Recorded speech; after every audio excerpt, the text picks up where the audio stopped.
Though dead may not be something my voice can be considered tonight, dead is something of the subject matter we will be discussing. Welcome, everybody, to what is normally supposed to be a fun night of frights and gaffes. However, considering the extraordinary circumstances, we have found ourselves in a rather interesting disposition. Now, I would like you to come with me, take my hand, and take a seat, for I'm going to be taking you with me on a journey into the depths of darkness and depravity, a journey into a maze with no exit, a game with no prize. You don't even realize that you're trapped here. However, I will lead you to safety. What would normally be a night of fun with friends is now a night spent alone in a dark room on a dark night. I will bring to you a book full of stories that you are not allowed to lay your eyes on, but only listen. For if you lay your eyes upon them, I cannot guarantee your safety. So, take a seat. Allow me to regale you. Let our little journey begin. Good evening, everybody. I will be your host for tonight's showing. We have a bunch of lovely, lovely stories for you. And a bunch of lovely quacks from your friends in the audience. However, I may end up turning these sounds down so that we can read uninterrupted. So I recommend, if you have points to share for noises, save them. I want you to save them for a time that you can have fun with them. This is not one of those times.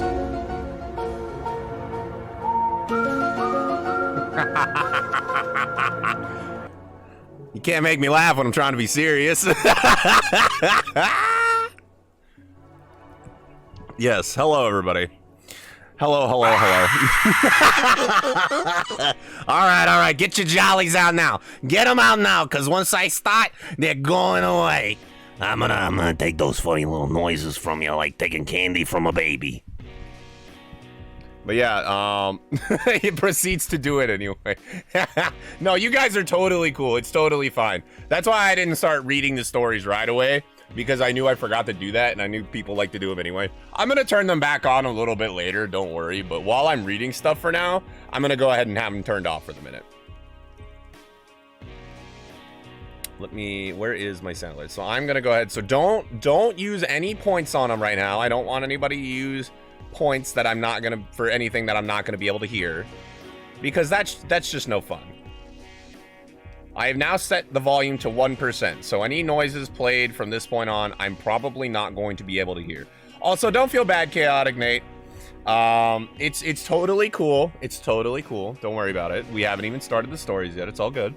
But yes, welcome to Monday Night Fright, everybody. The spookiest, funniest night of the week. And we are going to, as you heard by my funny little intro, we are going to be doing a lot of spooky stories. I wanted to give myself a very Twilight Zone-esque intro. I'm glad everybody enjoyed that little bit, though. I'm glad everybody liked that. That's pretty much going to be the theme of the night that we're working with. I've got plenty of water, so my voice will stay nice, and I'm nice and comfy in my bed.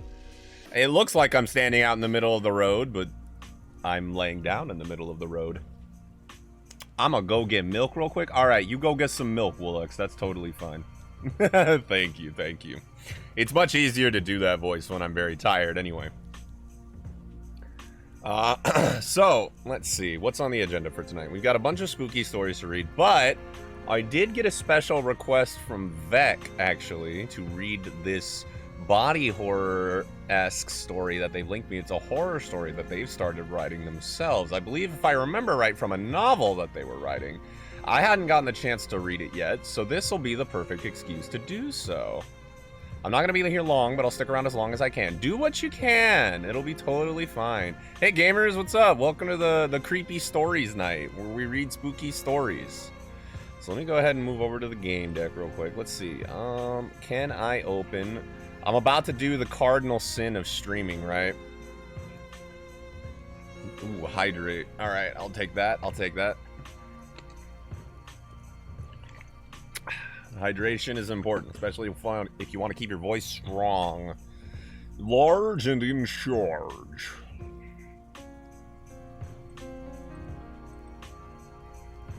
Alright, let's see. I want to open up this window. And then I want to open up the window sword. Got milk and I'm ready to be scared? Excellent. LOL, I don't need sleep. Well, maybe just a little sleep.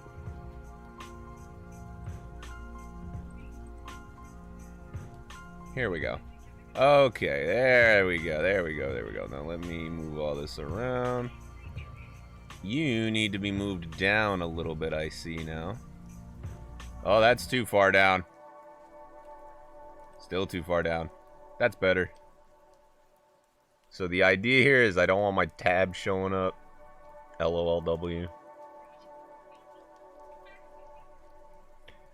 Gonna have you in a BG while playing Velo. Alright, hell yeah, I bet.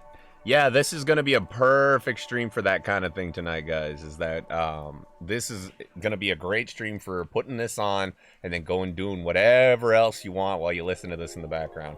Or if you want to fall asleep or whatever type beat, this will be great for that. I don't think we're going to be doing too many things. The only thing I can think of that I may want to do if I build up enough energy for it later is maybe play a little Monster Hunter, because monsters on a Monday night fright sounds like fun, but only if I have the energy. Right now I'm all nice and comfy cozy, and I suggest you get the same. Now to murder your husband.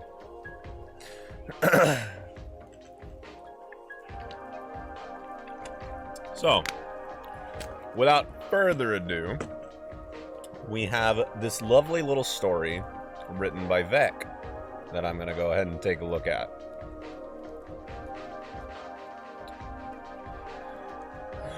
Okay. I believe this is the very top of it. I'm going to turn down... real quick, before I begin, it just played as an ad. Real quick before I begin, how does the audio balance between my voice and the video sound? Is it okay? Are we good? Especially because I'm going to be holding the mic here as I read. Does this sound good in comparison to the background audio? Alright, good. Excellent. Well, I'm going to set the Silent Hill to loop, and then we're going to start here, shall we? Now, the other thing is, while I'm reading, I'm going to be reading these uninterrupted, so I'm not going to be looking at chat until I either take a break to do some commentary, or until I'm done with the story. So feel free to keep saying whatever you like, I just won't see it right away. I don't think I'm going to offer too much commentary right off the bat, but I might if I just feel like it. But just do know that as I'm reading, I won't be able to see anything. Hey, chicken, welcome to the stream. Alright. And with all that being said, I think we can go ahead and get started proper.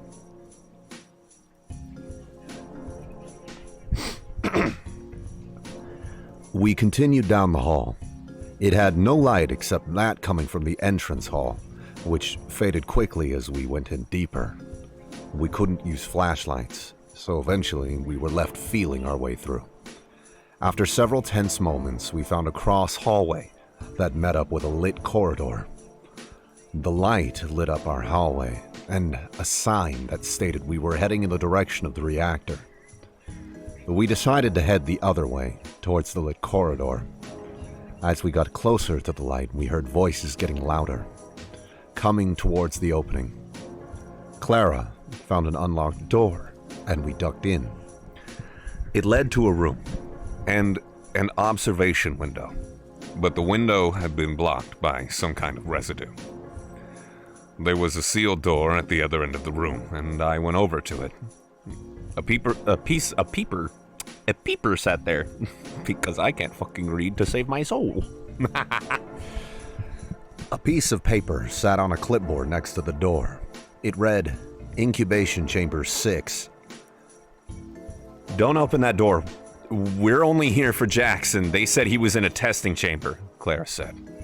I nodded, and we went to leave, but then we heard voices coming down the hallway towards us. I rushed over to the sealed door and opened it. A rush of air filled with the smell of feces, urine, and rot rushed out. It was so strong that both Clara and I gag. She stepped away from the door, and I grabbed her, pulled her in, and closed the door. We went into hell. To my left was a person. I think it was a person, on a bed that was modified into a V shape. The person had leathery, taut skin with mottled patches of rusty blood brown, pale green, and gray. The body had swollen to the point that I barely recognized it. I couldn't make any features of the face out, but I noticed that the eyes were stitched shut. I think it was male. His testicles were swollen and stretched to a size I would have thought impossible. His stomach also swollen due to something in his chest cavity. The skin on the stomach had bacterial pitting in it that ran deep through the layers of his skin. Some of the pits were the size of bottle caps, and the holes were unevenly spaced from the base of the sternum down to where the pelvis should start. You could see a membrane at the bottom of the larger pits. There was something swarming or swimming under the skin of the stomach. As it or they got near the pits, pus and other fluids were pushed out. His legs were strapped down to the extension of the V so they couldn't close. There was some kind of tarp under his rear. It leads into a pit, and there were smears of feces on the tarp leading down into the pit. We heard people enter the observation room. The muffled voices awoke the person in front of us. He let out an inhuman scream, startling Clara and I. I reflexively pulled my pistol. Clara grabbed my arm, and she pointed at the door at the other end of the room. It had reddish-brown smears on it, but it was the only other place we could go. If you hear my mic mute, it's because I'm clearing my throat.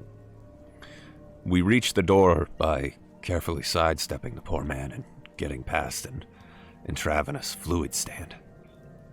Clara took a moment to read the labels as I opened the door.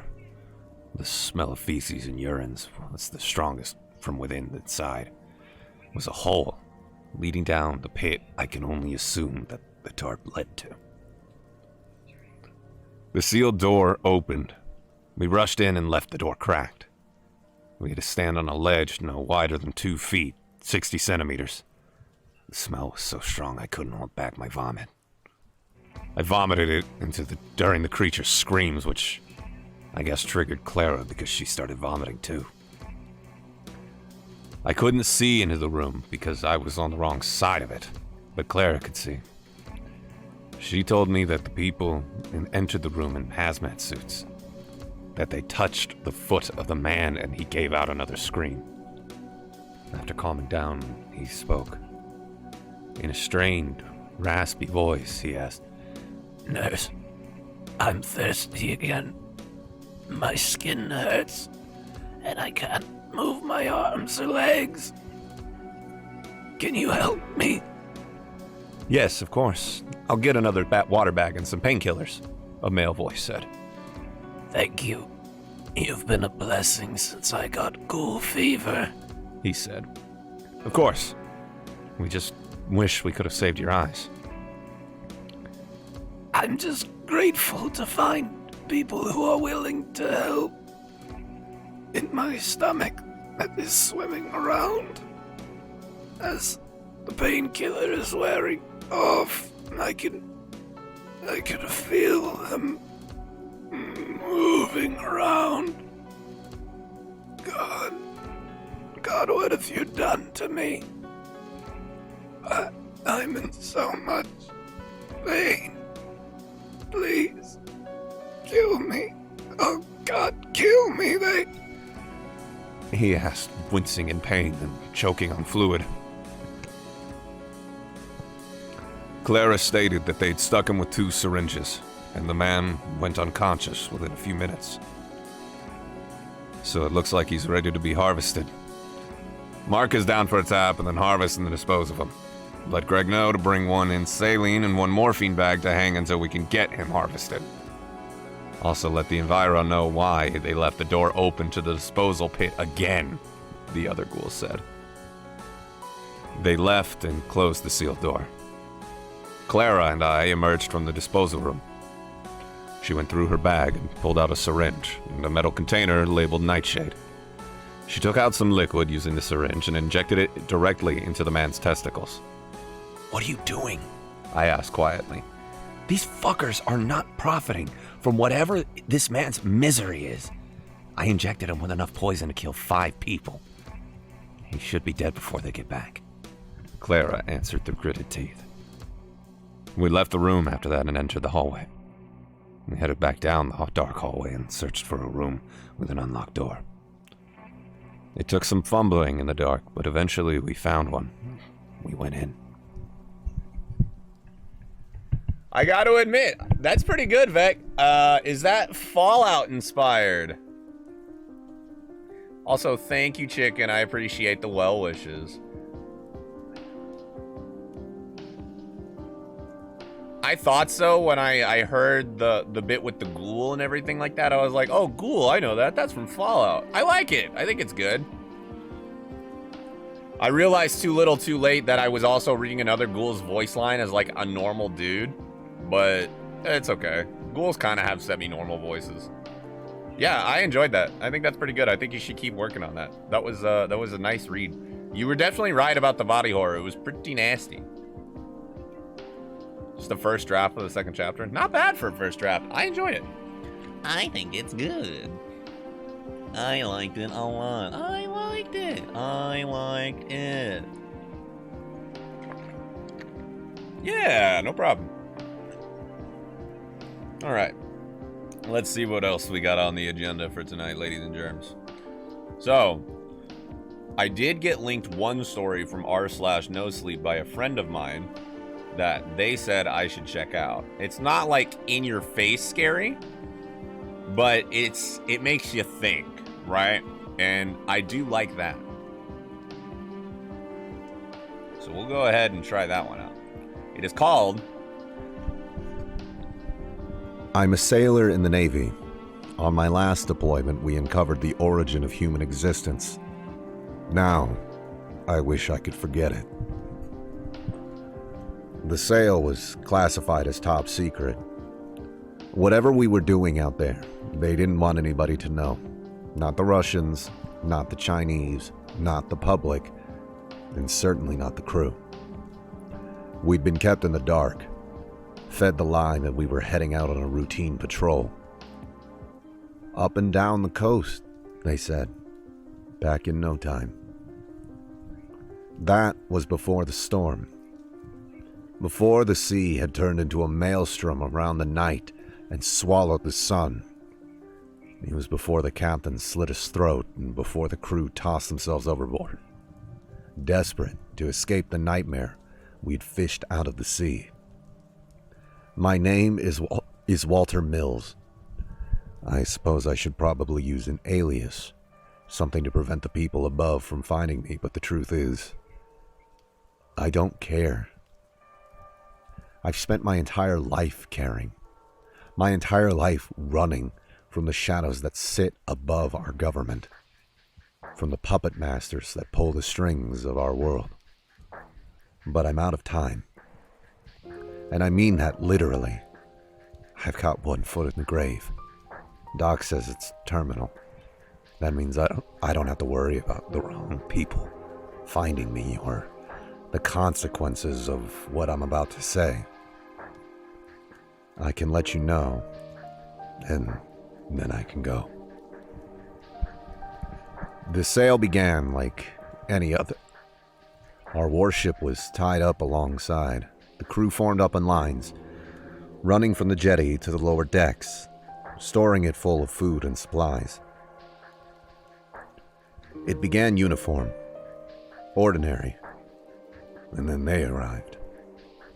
The secret ones. Nobody seemed to know who they were, but when they came, they wore masks of crimson, like balaclavas without holes for the eyes or the mouth. And they shoved past our line on the brow and told the quartermaster they needed to speak with the captain. And speak they did. I watched them from the edge of my vision, all 6 of them surrounding the captain, mumbling in words too quiet to properly make out. The conversation lasted maybe 20 minutes, and by the end the captain was frowning. He made the call ashore, presumably to the Commodore. He seemed nervous, afraid. When the call finished, he said something dismissive to the secret ones and vanished below decks. We all wondered what was going on. For those of you that have served, you know that there's 2 things that keep a crew entertained: pirated movies and rumors. After that exchange, the rumors flew. Some said the secret ones were special forces, so clandestine that nobody was permitted to see their faces. Others said they were intelligence operators, people with access to such sensitive intel that knowing their faces could prove a national security risk. Briggs, a stoker in the engine room, joked that they were Illuminati, lizards from Mars. I didn't know what they were. To be honest, I didn't really care. I just wanted to get the sail over with so I could get home to see my wife, Abby, and our newborn, Alice. For me, this was just a job, a stepping stone to a better life.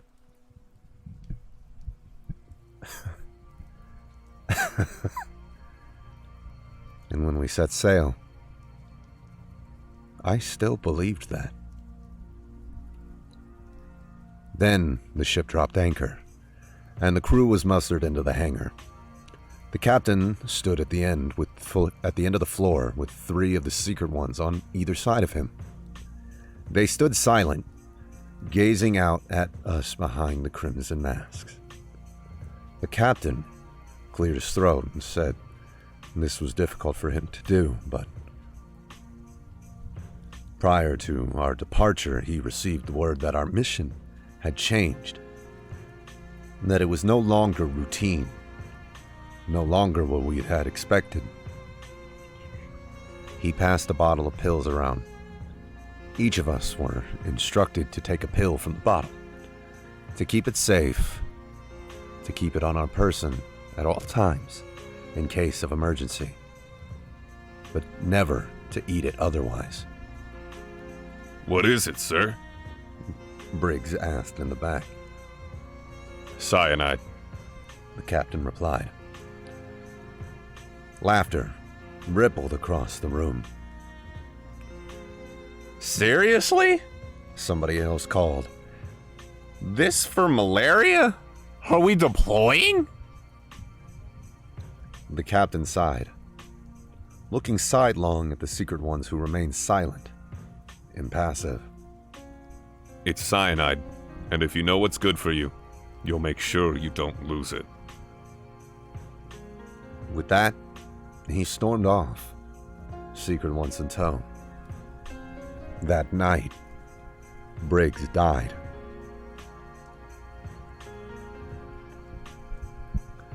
He tried the capsule, swore up and down that the whole thing was a dumb joke, that there was no fucking way they'd give us cyanide capsules when they didn't even trust us to clean toilets.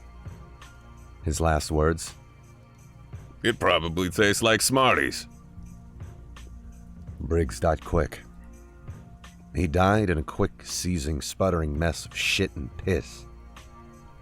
But once his organs gave out, it only took a matter of seconds. Carrying his corpse to the ship took minutes. Minutes that felt like hours. Once we'd made it to the medbay, the doc tried resuscitating him. Tried pumping his stomach. But he knew, as well as we all did, that it was a waste of time. Briggs was gone. Long gone. After that, we all assumed that we'd turn straight around and head home. That we'd drop off Briggs's body, pay our respects, and take a couple of days to grieve before resuming the mission. But the captain informed us that the show would go on. That we wouldn't be turning around, we wouldn't be dropping off Briggs's corpse, because this mission was classified as no fail. And not only that, but the ship would be going into lockdown, shutting off all communications. River City. That meant no way to call home. No way for home to call us. Give me a sec, I'm gonna take a sip of me water.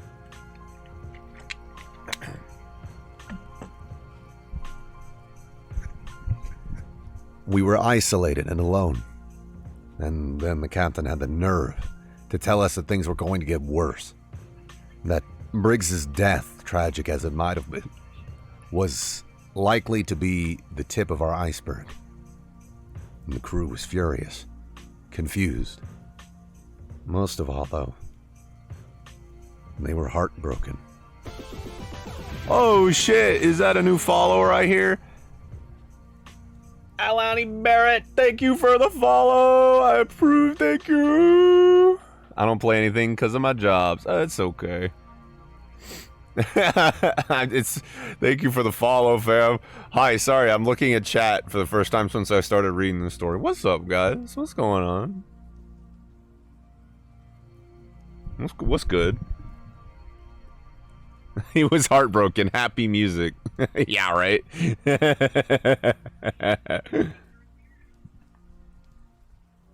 It's okay. I feel you. Feel you, Alani. But hey, thank you for the follow. Why did I say I approve? Have you ever, like, said something and then, like, spaghetti the fuck out as you're saying it?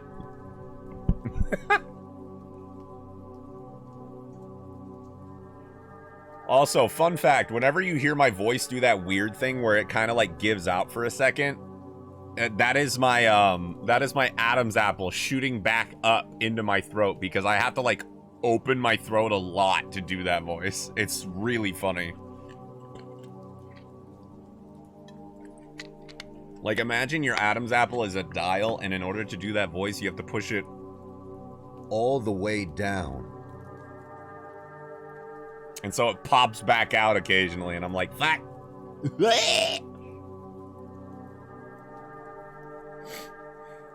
All right, let's get back to it.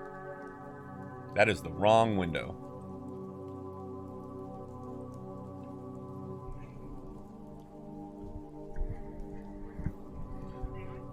Let's see.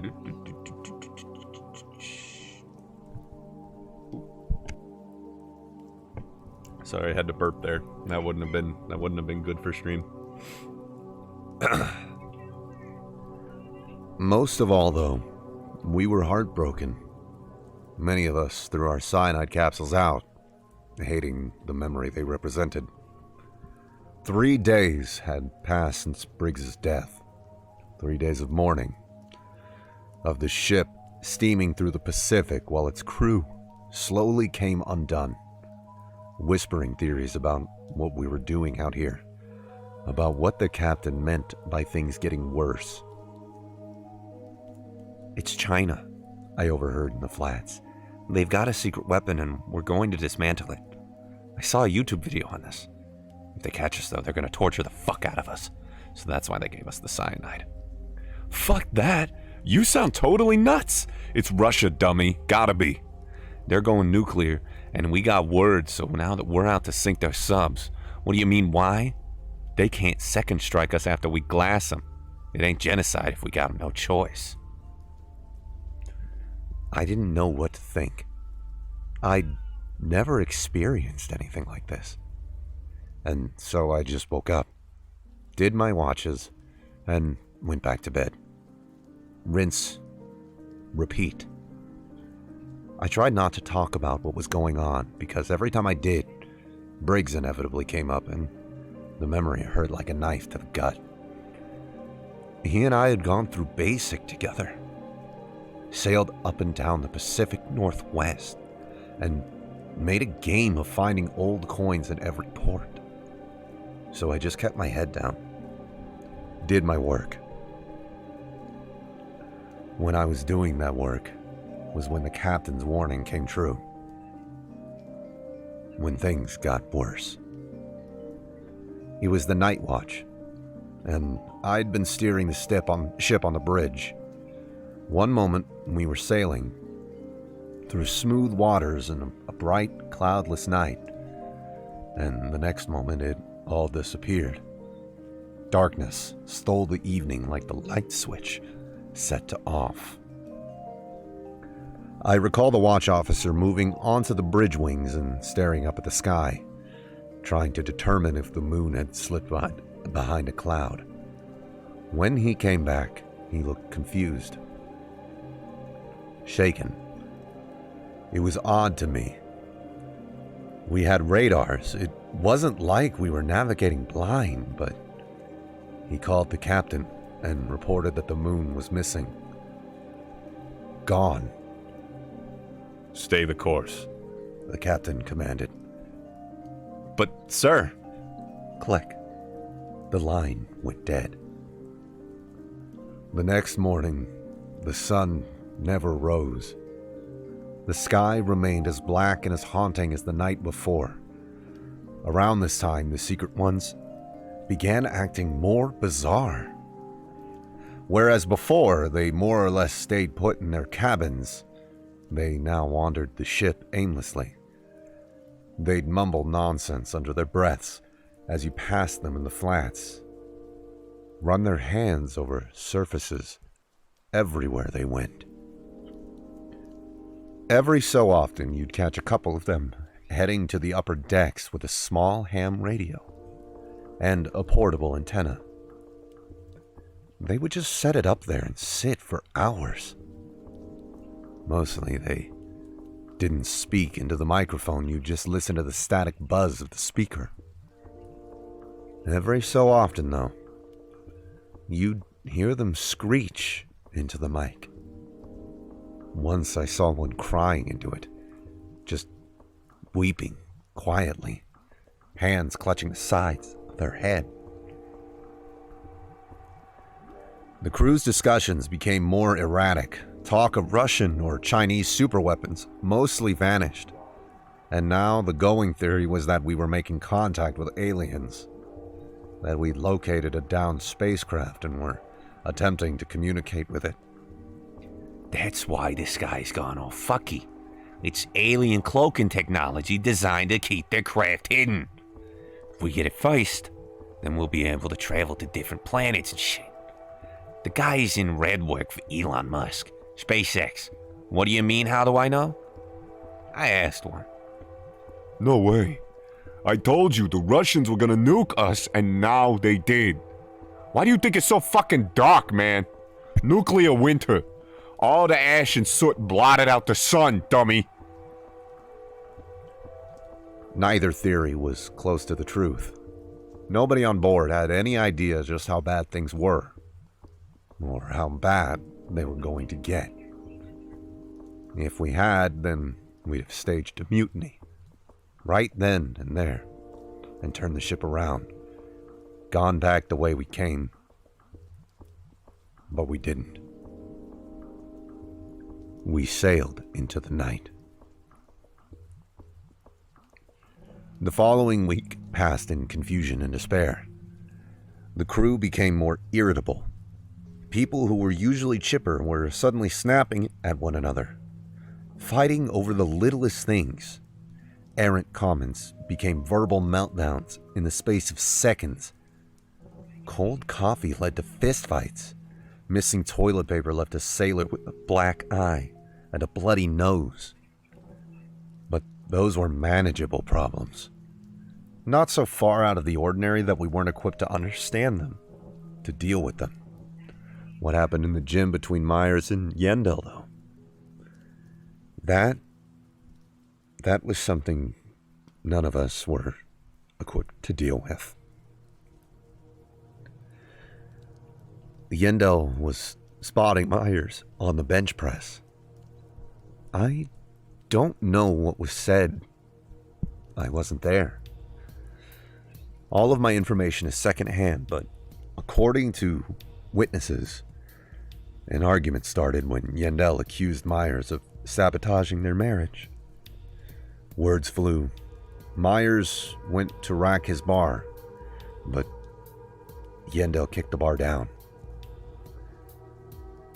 200 pounds. It nearly decapitated him.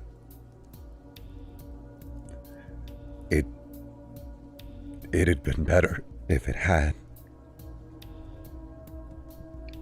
Myers was still alive when the doc arrived. His neck had been severed, badly, hanging by strips of flesh, but his eyes were still moving. His throat was still choking. Yandel sat bawling in the corner, screaming that she didn't mean to, that she never wanted to hurt him. But she couldn't stop herself. She screamed as they dragged her away, as they locked her up. Myers didn't live much longer. The doctor put him out of his misery the fastest way he could think of, by finishing the job. The rest of us crew got to work cleaning up the blood. And as for Yandel, she died an hour later. Turns out she never got rid of her cyanide capsule. And she finally got her chance to use it. At the time, I felt awful for them. Awful for Myers to suffer the way that he did. And awful for Yandel, because I knew exactly what she meant. She never meant to hurt anybody. That some dark miasma had infected the ship, had seeped into our hearts and minds, and it made us angry, desperate. That night, I thought of her, of what she must have looked like after she swallowed her cyanide, of how easy it could have been to escape this nightmare if I'd never flushed mine. Then my thoughts turned to my wife, my daughter. Guilt filled my stomach like a pit of vipers, snapping at me for even thinking of leaving them behind. I drifted off. My dreams were messy things, hopeless, twisted. I dreamt of Briggs' spirit wandering the ship, unable to find peace so far from home, trapped in a steel cage like a rat. When I awoke, my mind felt like mush. I stumbled through the flats like a zombie, each step more plodding and heavy than the last. My ears rang, and my vision blurred. I half wondered if I had been drugged or if there was some carbon monoxide leak in the mess. But then, something caught my eye. The Secret One's cabin. Their door was cracked open. Barely. It was never open. Let me come say hello to chat real quick. He said, "Fuck, I can't breathe." Oh no, why can't you breathe, Quinny?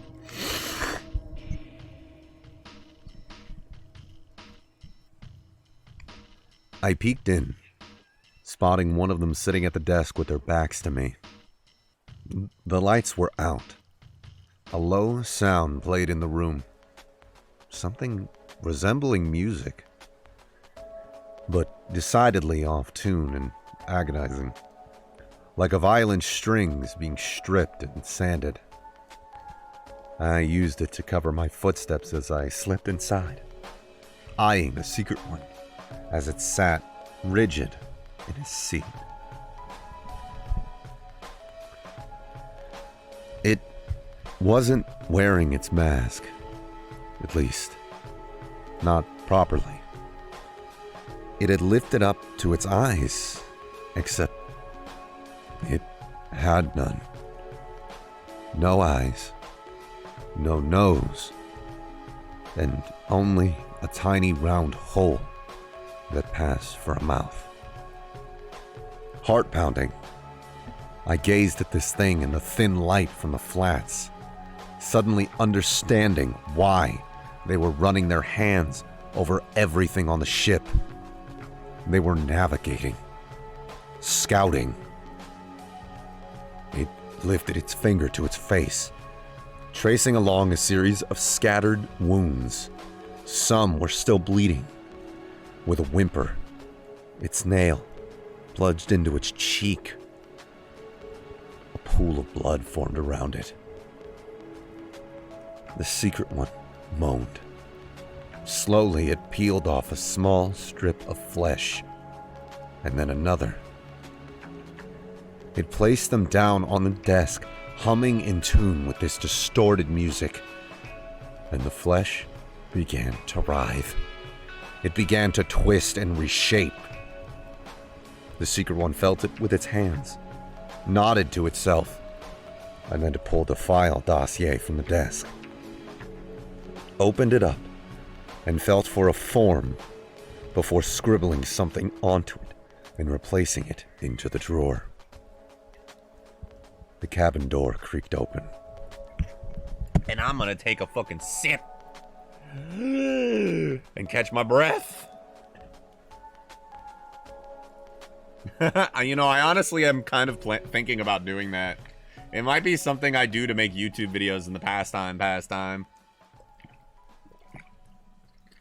Tell you what, though, you need a lot of water before you do stuff like this. It is tough. Let's take a vocal break, chat. Let's do some exercises. You gotta make courage noises.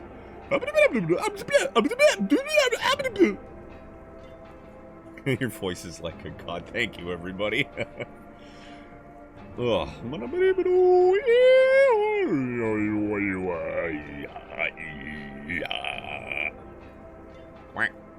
Queenie, no, you can't. Oh no, wait, the quack is for 0 bits. That's fine then. I was like, wait, no, you can't. Don't use your bits on sounds that I can't hear yet. But that one's free, so it's cool. Ugh. Oh yeah. Get a big yellow. Woo! Yeah, just a reminder. Channel points. Don't use channel points for sounds right now. Don't use bits for sounds right now. I have them turned all the way down. But anything that's free, you can if you want, I guess.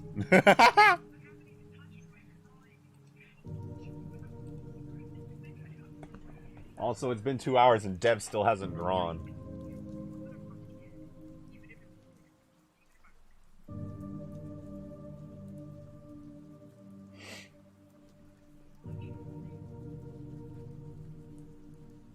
Okay, I think my voice has re-warmed up back enough. It would be a bad idea to accidentally fall asleep. Well, the only thing bad I can think about that is maybe the stories would give you nightmares, but if you're accustomed to this stuff, maybe not. If you fall asleep to my reading this, I did my job. Alright, shall we continue?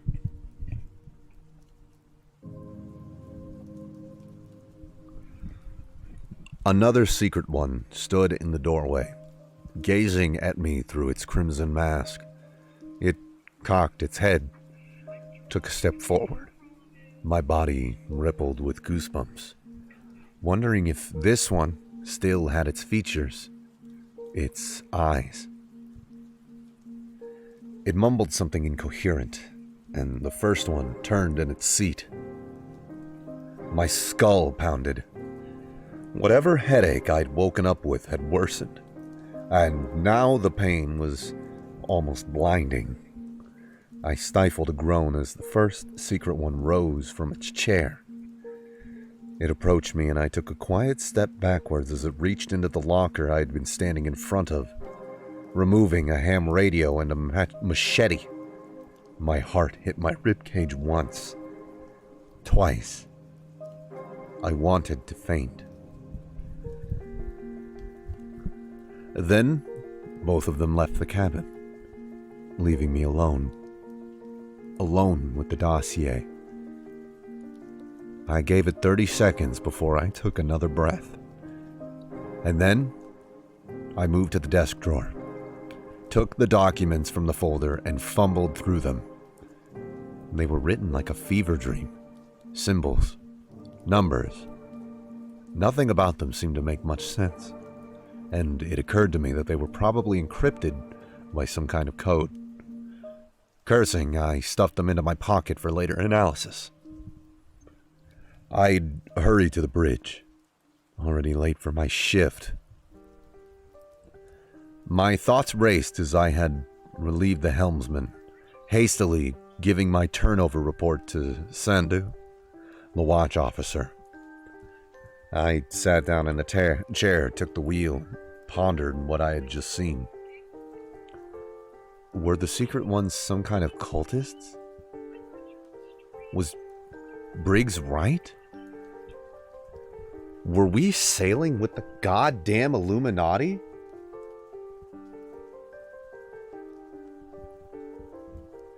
I never got an opportunity to think it through. At that moment, the captain stumbled onto the bridge, looking like death itself. I heard rumors that he looked unwell, but this was the first time I'd seen him out of his cabin in weeks. His face was emaciated. His cheeks were so sunken that the bones looked like liable to pierce his skin. And I idly wondered if he'd eaten a full meal since we set sail. "Evening, sir," Sandu said. The captain mumbled something unintelligible. Brushing past her and sitting down in his chair, he buckled his seatbelt. "Everything all right?" Sandu asked. The captain looked at her, but he didn't seem to see her. His fingers gripped at both sides of his armrests, and his lips began to move. "Goodbye," he said. "I'm sorry?" "Goodbye. Goodbye. Goodbye." The captain sat in his chair, repeating the word over and over again as tears leaked from his eyes. "Better get the doc," Sandu muttered. She picked up the phone, but before she could get the number, an orange glow appeared beneath the bridge windows. Something flickering. Ma'am, Ramirez reported from the lookout. those secret types have just lit a bonfire on the fucking gun deck! What?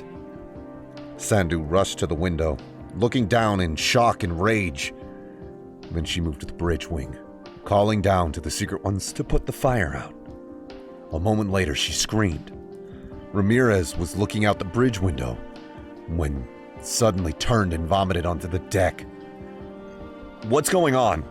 I asked, shooting up from my seat.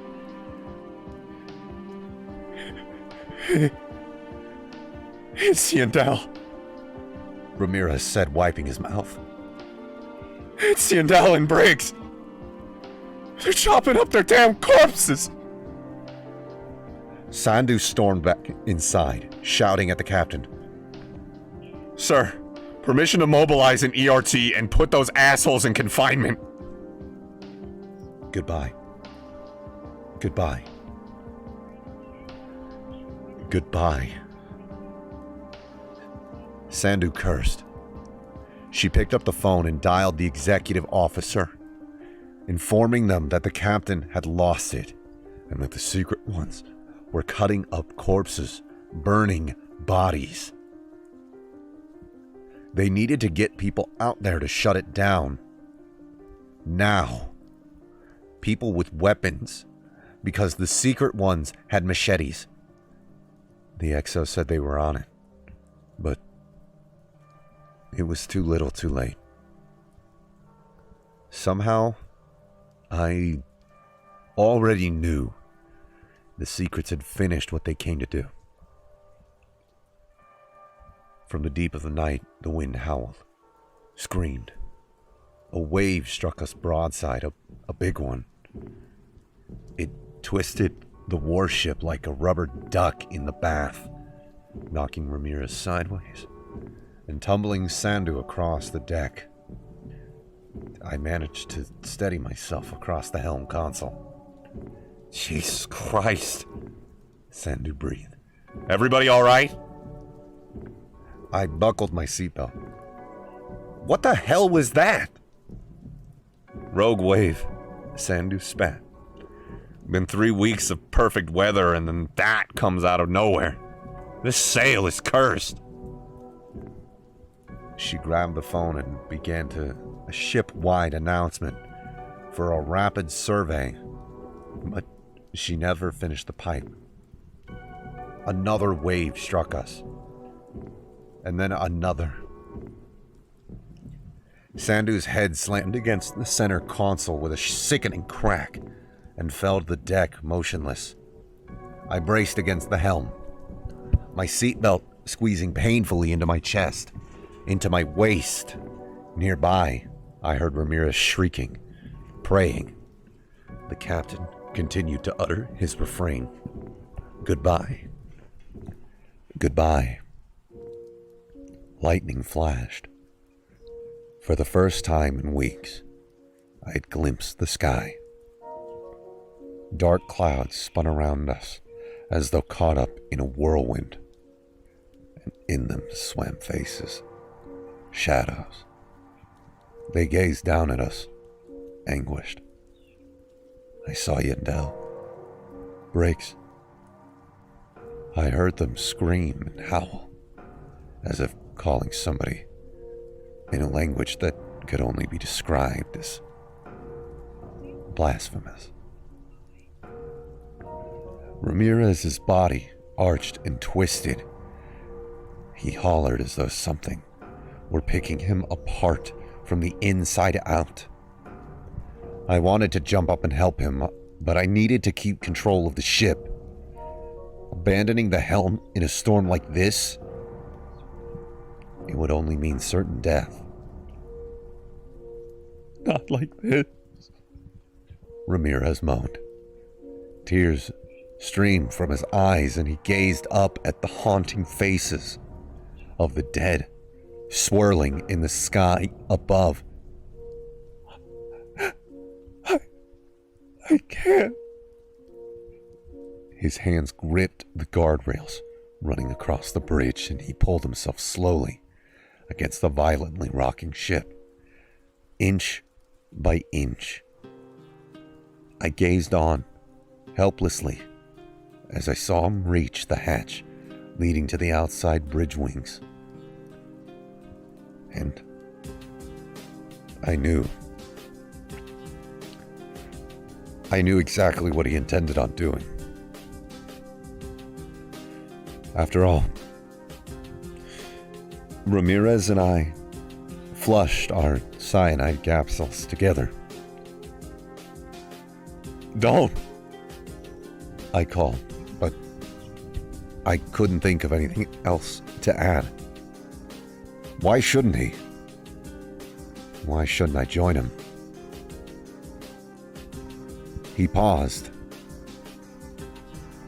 He looked at me and then pulled open the hatch,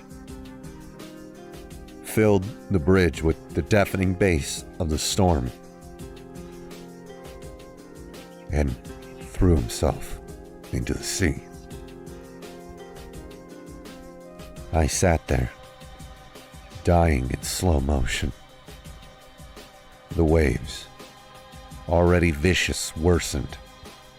The swells now threatened to swallow the ship, reaching the height of skyscrapers as the walls of water crashed around us. And the vessel's frame groaned, shrieked. It sounded as though the whole thing was moments away from splitting apart. And then another wave hit us. A Goliath.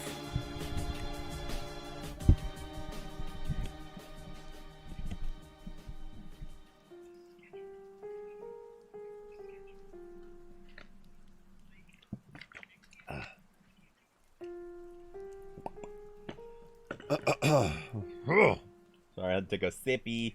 Take a sippy of my water.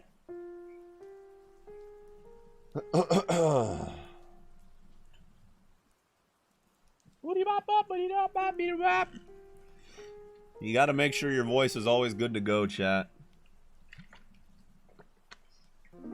My nose is stuffed, but I'm still making it work.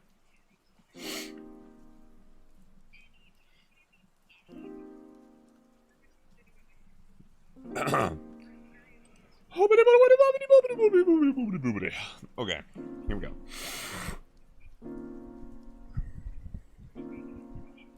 A Goliath. My neck snapped sideways as my seatbelt tore into my waist. Suddenly down was up and up was down. We tumbled in the rage of the sea. Frigid water shattering the bridge windows, smothering the captain and I in wet darkness. In retrospect, I don't know why I held my breath. After all that had happened, drowning would have been easy. Preferable. But I did it. I think I held it for Abby and Alice, gurgling as I desperately attempted to get my bearings, until the water began to drain. All the water in the bridge poured out, and of the shattered windows, along with Sandu's lifeless body. I hung upside down from my seat, gasping for breath. Ahead of me, the captain did the same, appearing to have finally been shocked into lucidity once more. He was no longer muttering, "Goodbye, goodbye." Now he was gazing straight ahead. And something gazed back at him. Something titanic. It stared at him through the broken window. Its eyes, like three orbs of swirling obsidian. The captain reached into his pocket and pulled out his knife. It was meant to cut lines, to cut ropes. I wondered if he meant to fight that thing, to stage one final defense for him and his crew, but instead, he pressed it to his throat. He jammed it into one side and with a gurgling groan ripped it across with both hands. His neck exploded in a shower of blood. The creature, seemingly satisfying, looked to me then. It looked to me and I looked back. Deep into those eyes of swirling darkness. And in them, I saw the abyss. I saw the void. It was as if something had bottled all the pain of humanity into a single point, compressed it down into something resembling a collapsing star, and then let it ignite. A new Big Bang. An entire universe built of our despair. I writhed and twisted in my seat. It felt like somebody had poured napalm into my skull. And I realized that thing was inside of me. That it was taking my thoughts, my memories. I clenched my fists and set my jaw, and I screamed. I screamed, my throat raw, but nothing less than the agony. The cyanide. Why the fuck had I thrown out the cyanide? It would have been so easy. So easy. Abby. That was why. Abby and my little Alice, who would grow up without her father. I couldn't punch my ticket. Not if it meant leaving them behind. My thoughts rebounded against the monster. The love I had for my wife and daughter, struggling against all of its emptiness. Struggling, but winning. The napalm in my skull dissipated. The screams echoing from my mouth faded to gasping breaths. A voice reached me from somewhere distant and endless. And it told me never to return. To hold dear what I have. And from beyond the shattered window, the monster's eyes closed. And so did mine.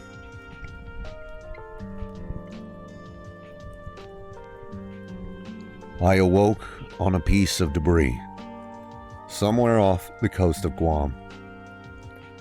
The waves gently sloshed against my feet. There was no sign of my ship, my crew, or the monster we discovered in the middle of the sea. It was quiet, peaceful. Gulls squawked overhead, and a bell drew my attention. Some distance away was a small fishing vessel. It looked to have diverted course and was sailing my direction. Its crew members, tiny dots, shouting on the deck. They saved my life. But so did the monster in the sea. The monster I came to know as Eden. Documents I had taken from the secret ones were badly damaged and waterlogged, but they weren't unreadable. Translating them took time, but I managed. I had help from several individuals who I won't mention here for obvious reasons.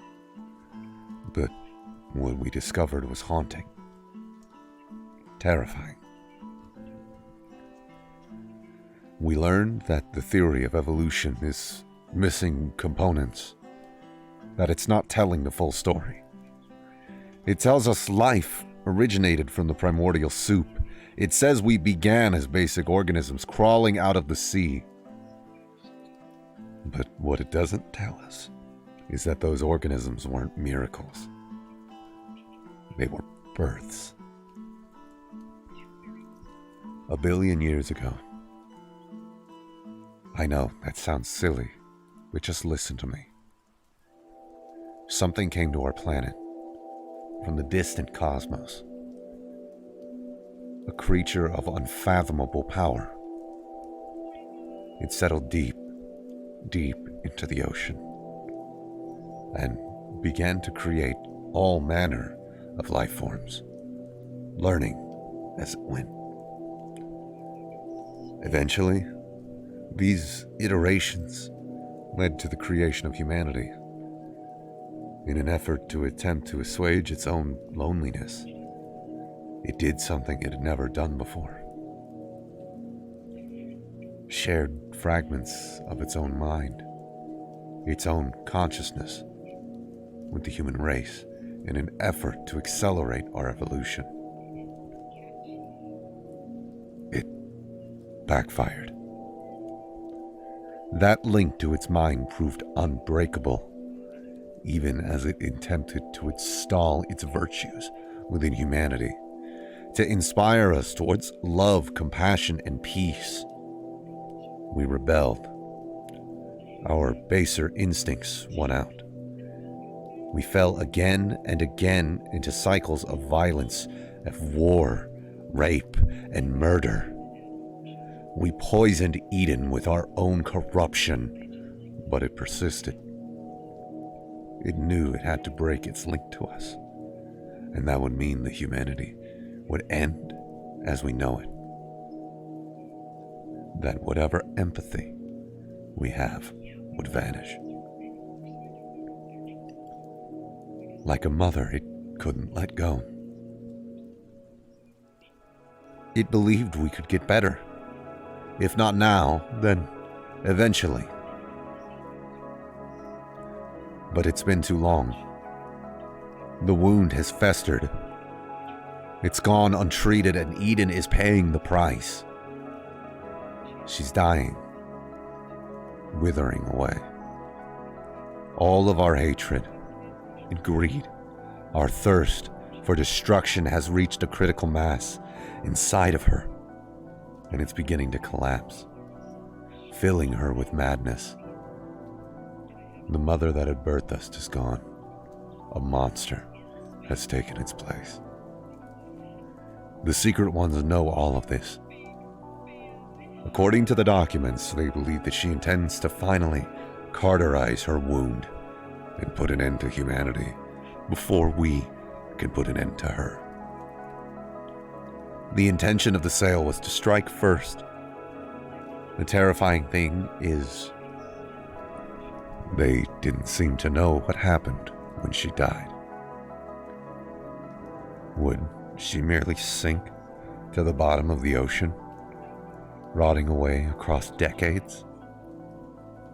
Would all that mindless leak, would all of that madness leak out of her, infecting the world in a miasma of insanity? There were plenty of variables they seemed unable to account for. But there was one certainty that they were absolutely sure of: that we would lose our connection to her. We would lose our love, our empathy, our souls. And to them, survival was worth that. But I don't think so. I don't think so because my empathy is the only reason I'm writing this today. My love for my daughter saved me from that night. When Eden looked into my eyes, even so filled with human corruption as she was, part of her saw my need to see my family again, to care for them. I believe that's why she let me go. She saw that though much of humanity had fallen to selfishness and greed, there were still those among us who carried her torch. There were still those with love in our hearts. And it's because of that I believe there was still love in hers. But that was many years ago, and now times have changed. Humanity's grown more twisted, more corrupt than ever. All around me, I see the love drying up, empathy smoldering in the embers of selfishness and unrest, and I cannot help but wonder if the Secret Ones succeeded in their mission. I can't help but wonder if Eden is finally dead.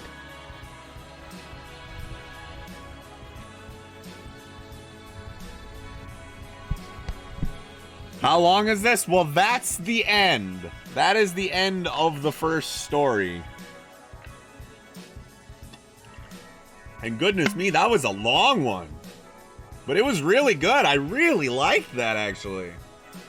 That was super good. Holy cow. Hi, Chad. I can see you again. It is, Vec. This is such a good story.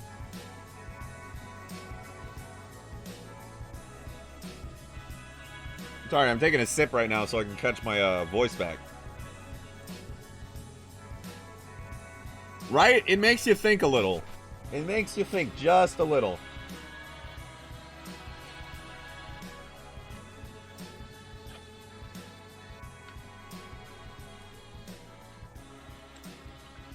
I asked for that like 20 minutes ago. Well, 20 minutes later, I give you your answer.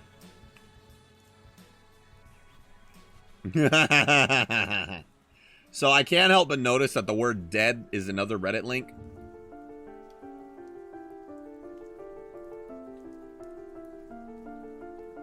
r/Tales from the Cryptid.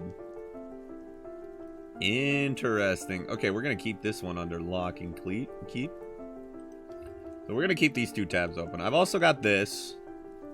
And I found this post called The Most Amazing Weight Loss Treatment Ever.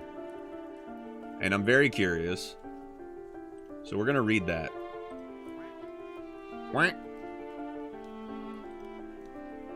Okay, so I'm going to go ahead and give a warning for this one because it was tagged as NSFW and it needed me to click to show a spoiler. So just in case, we're going to put in a warning that this one could get potentially very nasty.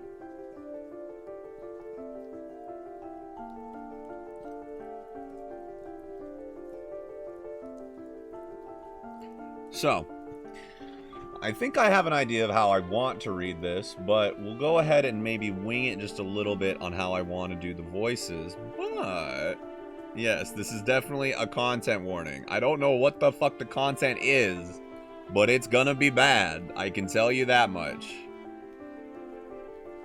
Content warning, please.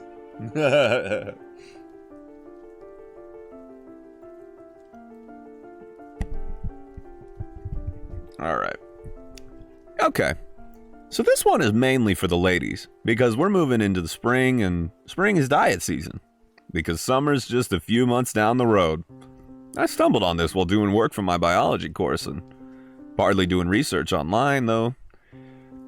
It was pretty rough. It worked like magic for me. A little bit of backstory. I was chubby from the time I was in elementary school. Not like massively obese, but I was definitely more than 5 or 10 pounds overweight. Other than that, I wasn't ugly or anything. I could clean up pretty well when I wanted to. But with the added weight, it was really hard to get a date. And that didn't jive so well with me. I like partying. I like going out and having fun and being around people. And my body was really just holding me back. And you have to believe me when I say I tried everything. Everything. No carb diets, all fruit diets, veganism. I even did some really needlessly dangerous things like chew and spit, though I could never really bring myself to throw up. Or just flat out starving myself. None of it ever worked anyway. Fast forward and I'm in college and we're doing a brief unit on parasitism. Now, I know exactly what you're all thinking, and yeah, I will admit it, the second I found out you could use parasites like tapeworms and stuff at weight loss, I went and started digging. And the thing is, it turns out it's really not as dangerous as they make it out to be. We found the content warning. There it is, it's parasites. And potential body dysmorphia. Dysphoria. Both. Why the fuck would you use parasites for weight loss? Are you stupid? Are you stupid? Are you dumb? Are you silly? Do you not feel silly for that? Do you feel ashamed?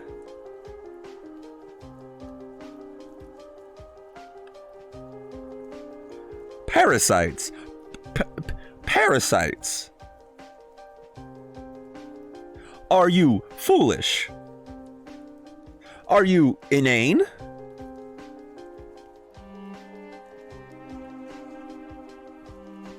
I'm flabbergasted, but this just got a whole lot more interesting. So yes, content warnings for body dysphoria, eating disorders, and parasitism.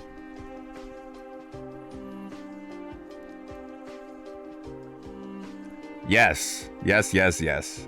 This feels like something my cousin would do, TBH. Oh my goodness, that is very scary. Don't let them read this story then, Willix.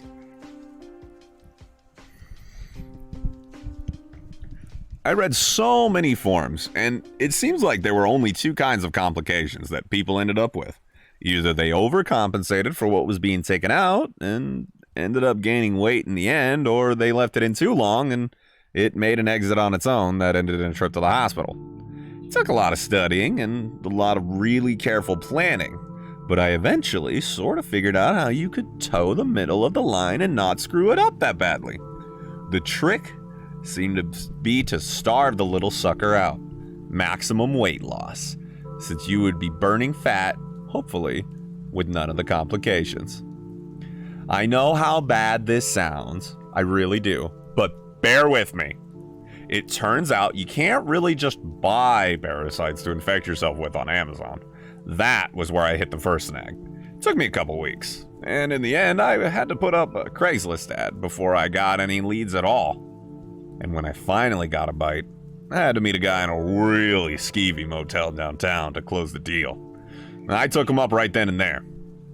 It's definitely weird to think that you're intentionally introducing a parasite like a tapeworm into your body, and weird, kind of gross at first.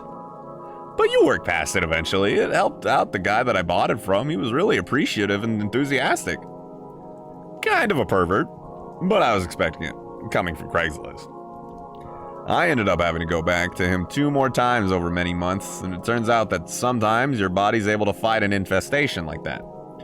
And after the 3rd time it finally took, I know because I had been obsessively taking tests, and I was, admittedly, stealing from the biolab. But by then we'd already finished our unit on parasites, so no one ever knew they'd be missing. Oopsie. So, where does the magic weight loss come in? It doesn't, right away. It takes time for your new little friend to latch on there long enough to start siphoning nutrients. You will get nauseous. There's no avoiding it.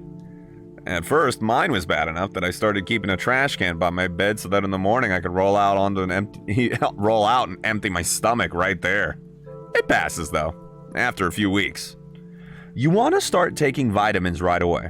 I admit, I also cut way back on calories during this time, probably more than I should have because I was paranoid about overdoing it, and I figured as long as I was popping multivitamins, I wouldn't get malnourished so badly that I ended up super sick. And hey, it totally worked! I admit, there was a point where I experienced a little bit of hair thinning because I was apparently not taking enough vitamins. This was after about 2 months, I want to say. I started adding more protein powder to my diet to offset it a little. I don't know if it helped or not, but I never developed a huge bald spot, so it was okay. Here's the thing about doing it this way. The results do take some time. I promise you it pays off. Though it'll vary a little, lady to lady, based on the huge bunch of things. But if you do it right at some point, the weight will literally just melt off of you. For me, it was after about 5, 6 months. It was a little scary and painful when I realized the parasite had finally died and was on its way out. I skipped class to hole up in the bathroom while it passed. And once the solids were out, the rest of the built-up retained water was gone within another week. And when it was all said and done, I had dropped 20 pounds. And after a month or 2 of good diet and lots more vitamins, I was feeling well enough to start attending class regularly again. I don't think you want to risk staying infected any longer than I did, is the thing. After that point, the fetus is so developed that it starts to show. And it... Oh my god.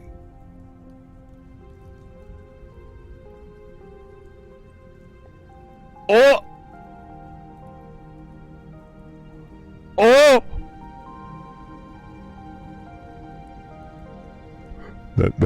Hey y'all, this wasn't a story about fucking actual parasites. Oh my god.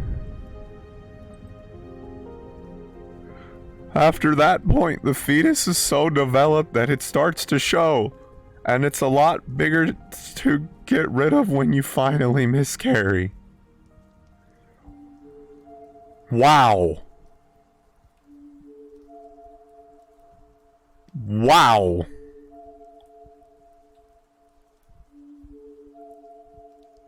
Oh my word.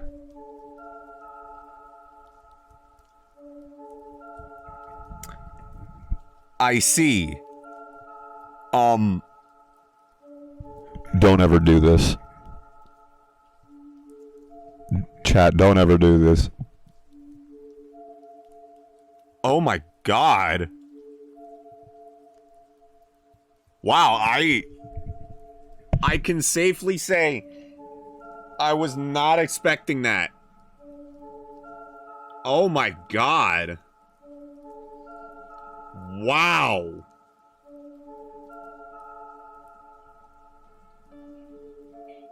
I have not had a plot twist rock my shit that hard in like fucking forever. Wow, that's dark. Wow, that's fucked up. Wow.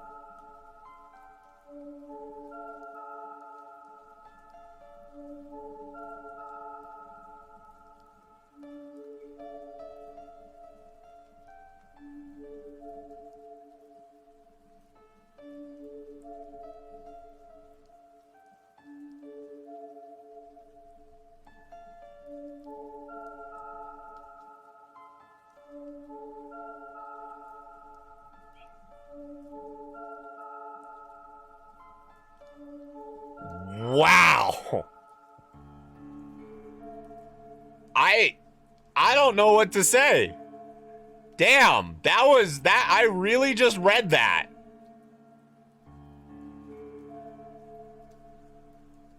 Yeah, I'm kind of with you on that one, Vang. I don't know if I liked that. Wow, like again, it was very well written.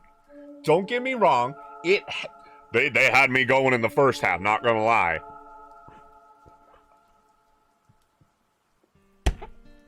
I don't know if you get to do that though. That's bad. That's really bad. That's really bad. Well written, but the subject matter is bad. That is like inhumane. Yikes.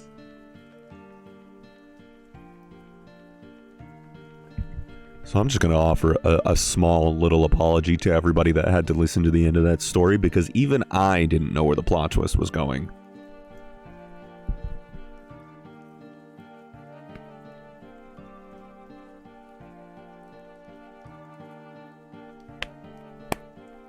I don't think I have ever had a story that I have ever read that has made me stop and start sputtering the minute I hit it.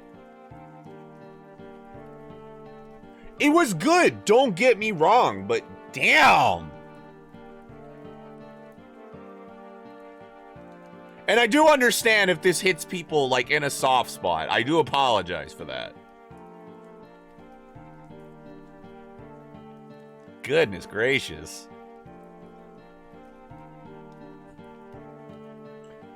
But that being said, the fact that I was completely blindsided by it, it was a well-written twist. The execution was very well-written. And, I mean, they kind of had you going on this really fucked up rabbit hole anyway with the whole parasitism thing. However, referring to an unborn child as parasitic weight loss techniques, I am not a fan of. Because children, born or not, do not deserve that. Do I think people have a right to their bodies? Of course. Absolutely. A woman's body is her body to do whatever she wants with. But using a child for weight loss.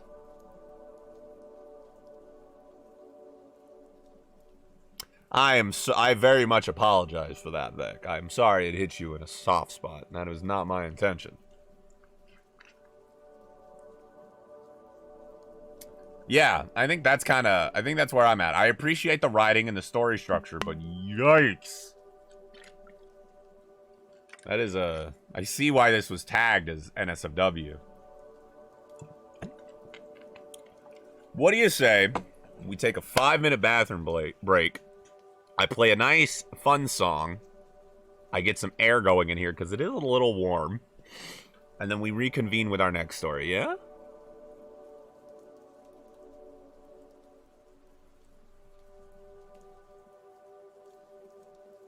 You know what? That's very valid, Vic. I think that's very valid. Even us with the thickest of, even the man with the thickest of armor has that one weak point somewhere. Let me get some nice tunage real quick. Let's get some upbeats going. And I'm gonna run to the restroom because I do actually have to pee.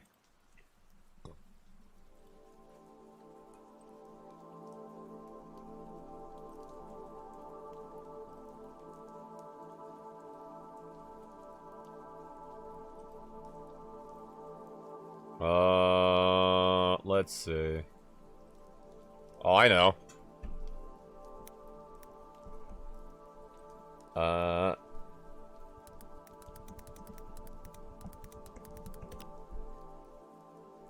This'll do.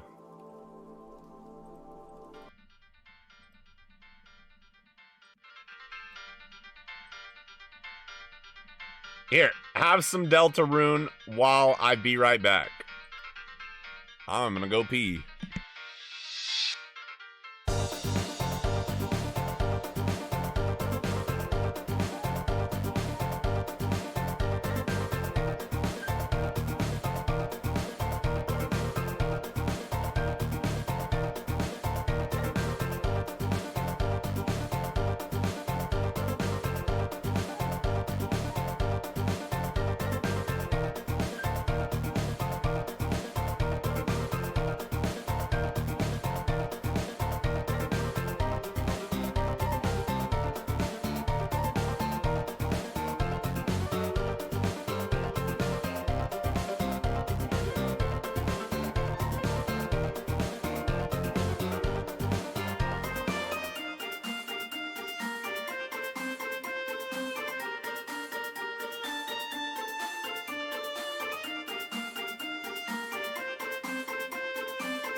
Damn, chat.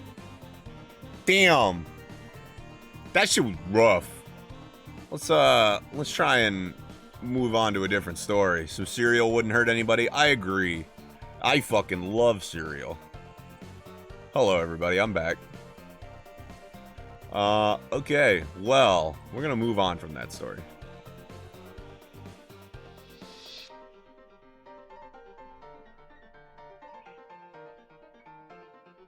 Let's see.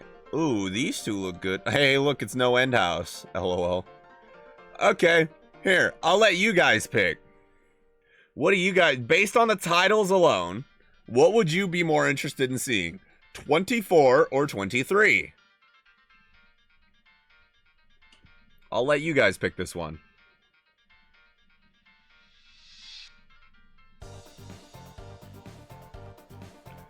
Go ahead, take your time. Take your time. We have plenty of stories to read, my friend.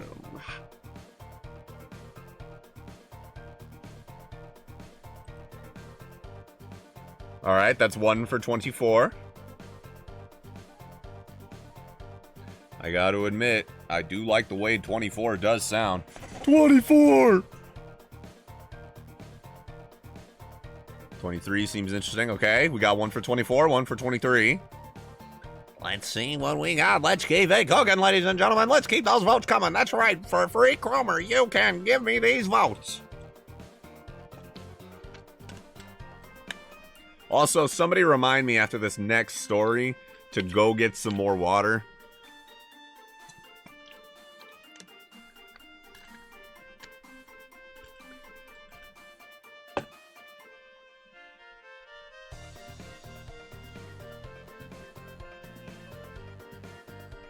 It's down to 24. I'm also not above flipping a coin. We can definitely flip a coin.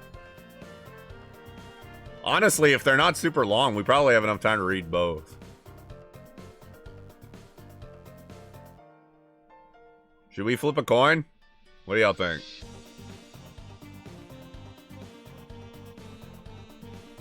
I'm 100 down to coin flip it if we don't get enough votes. Also, can I apologize one more time for the, oh my god, Dev with the 5 viewers. Holy shit. Hello, everybody. It just keeps going. I'm so glad y'all rated now than after that last story. Jesus, Jiminy Christmas. All right, we're flipping a coin between this story up here. Don't worry, I've been drinking water. Don't worry, I've been drinking water. We're good. I'm gonna flip a coin between number 24 and number 23, and we're gonna watch what happens live. Heads is 24, tails is 23. We're doing it live, ladies and germs. We're doing it live. All right. I'm not counting this one. I'm not counting this one. So we're gonna flip heads or tails. Here we go. All right, it is tails. We are reading number 23. Lost internet, now back. Welcome back, Vec. We are now moving on to our next story of the night. And our next story is going to be a package marked Return to Sender. But we're going to be turning off the Deltarune music. That was only to help everybody feel better after that last story. We are now returning to the Silent Hill. A package marked Return to Sender. By user/mainen_lyset. Interesting. You gotta love the Undertale music, baby. Sans Deltarune. Sans Undertale, move over for Spamton Deltarune. Alright. Without further ado, let us get on with it.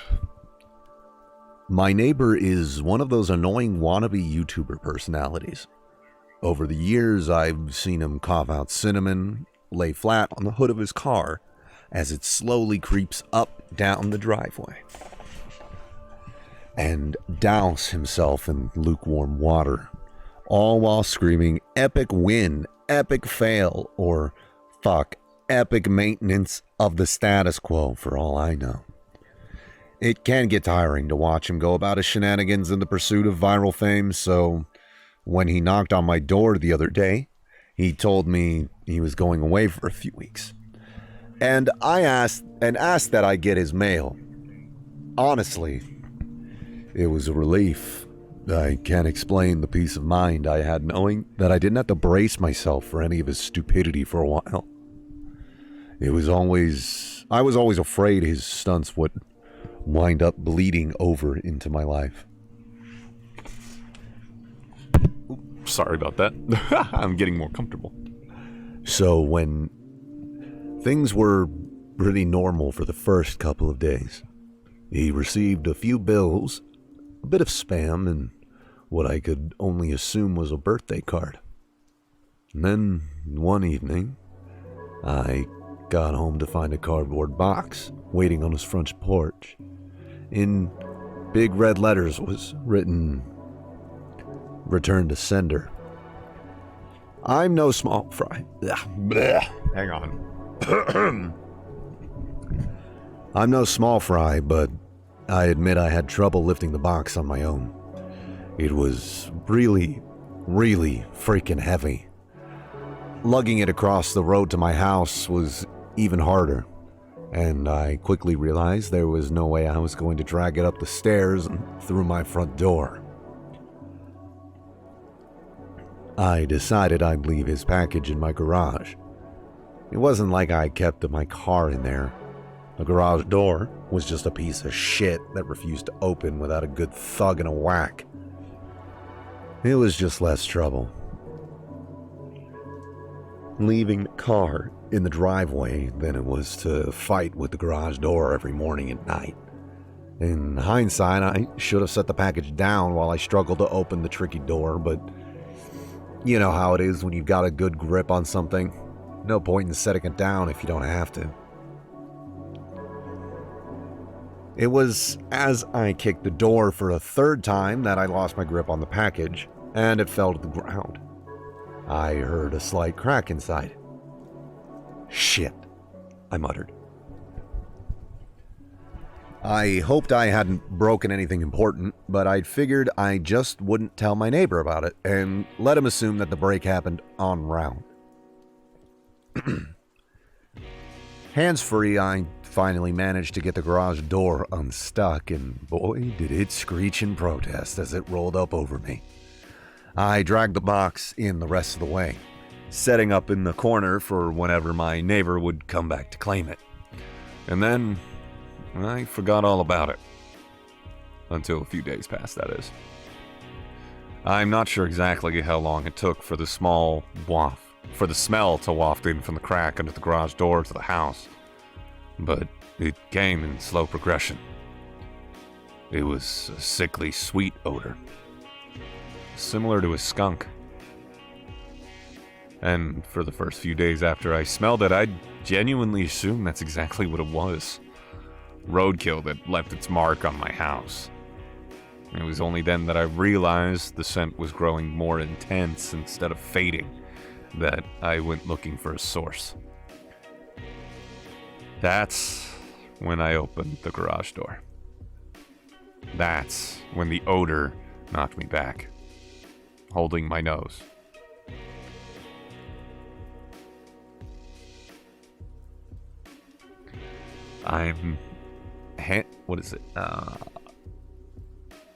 The culprit wasn't hard to identify.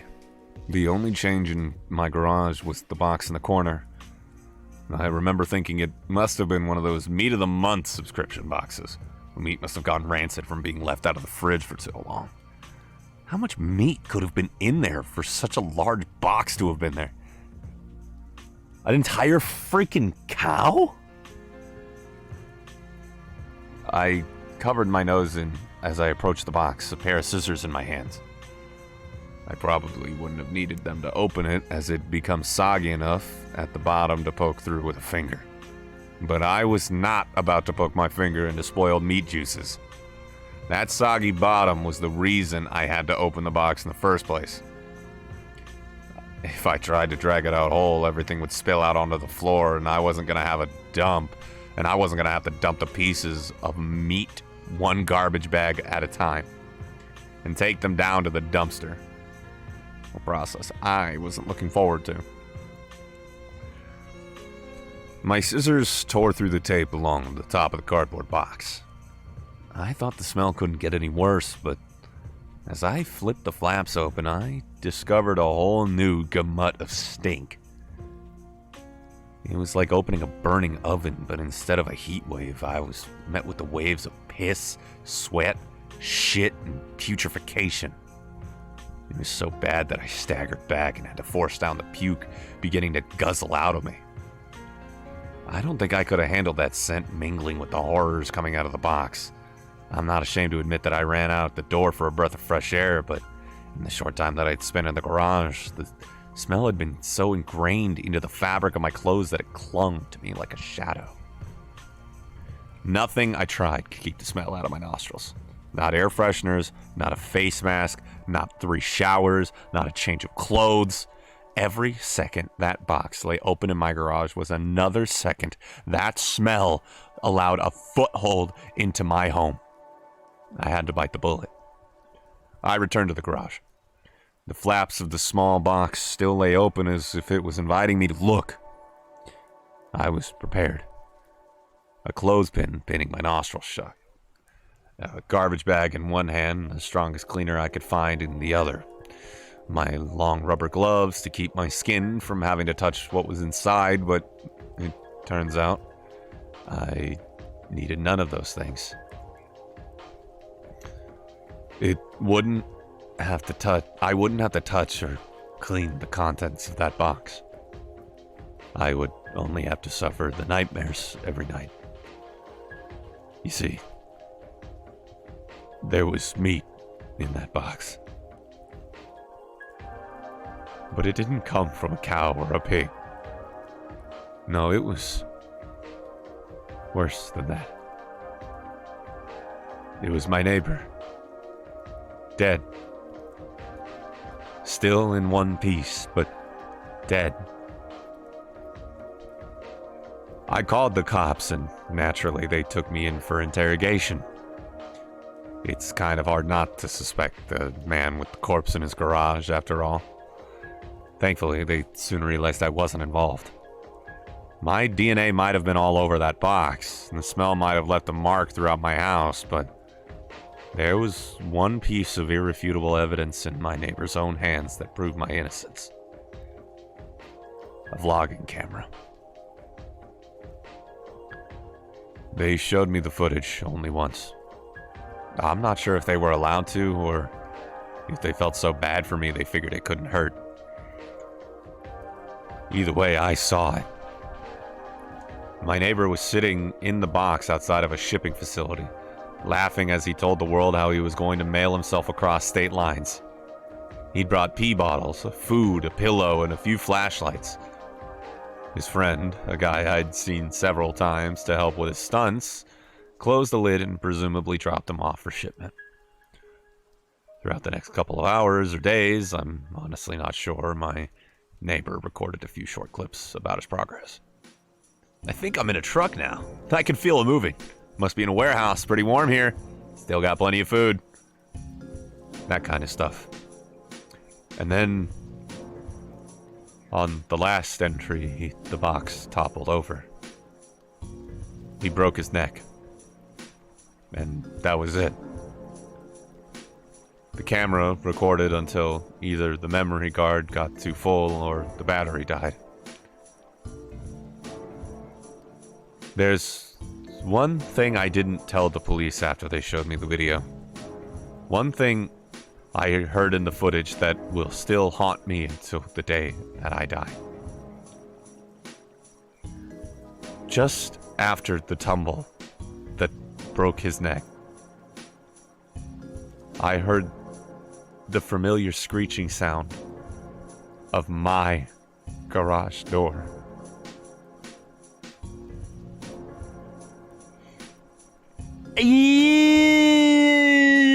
Ooh, that's fucked up.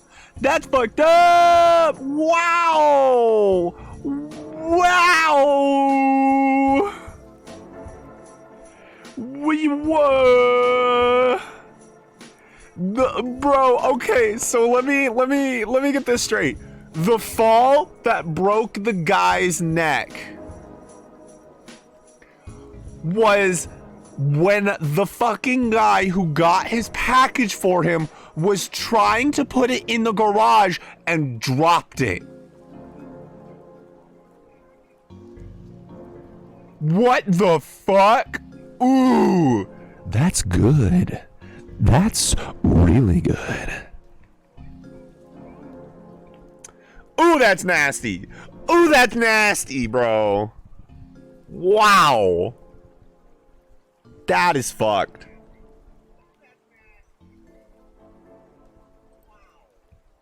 what is this link? Oh, it's linked to his Facebook. Not a bad story. Yeah, no, that's good. And I agree. I agree with Dev. It is semi-believable with how stupid content creators can be. No, this is very good. Perfectly believable. Realistic premise, realistic delivery, realistic payoff. Mwah. And that twist right at the end. That was the icing on the cake. I could believe something like this actually fucking happened. And that's good. That's good. I liked that. That was really nice. I can't even believe that shit. I liked that. And then bro, it's like he brought that shit all the way back around and then like tied it up with like a nice pretty little bow. No need for gore, abuse of any kind or stuff like that. Just suspense. You're right, Vec. Absolutely correct. Mwah. Mwah. Ow, my fingers. I hit my bed, but still, mwah, anyway. No monsters, no freaks, no nothing. It was just a dude that fucked up, did a stupid joke, and died.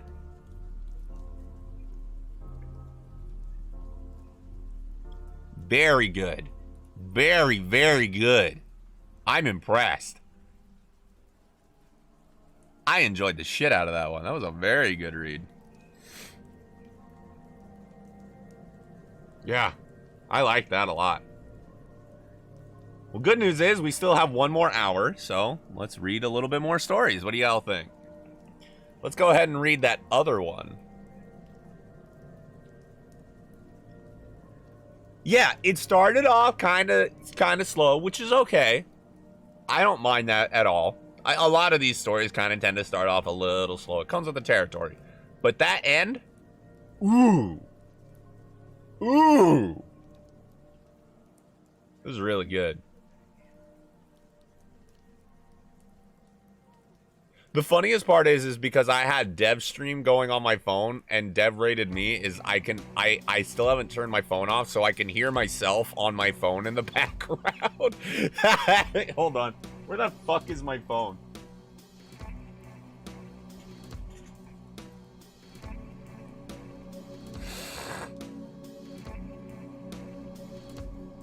Shut up, me from inside the tiny phone. I'm me on the big screen.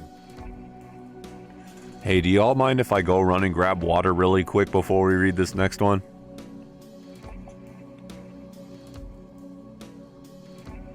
Just so I can keep the vocal cords wet. Alright, bet. I'll be right back.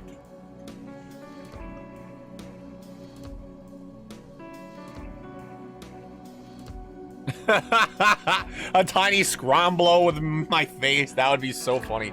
Well, with that hydrate, I have to drink the last of my water, so I'm literally forced to go get more water.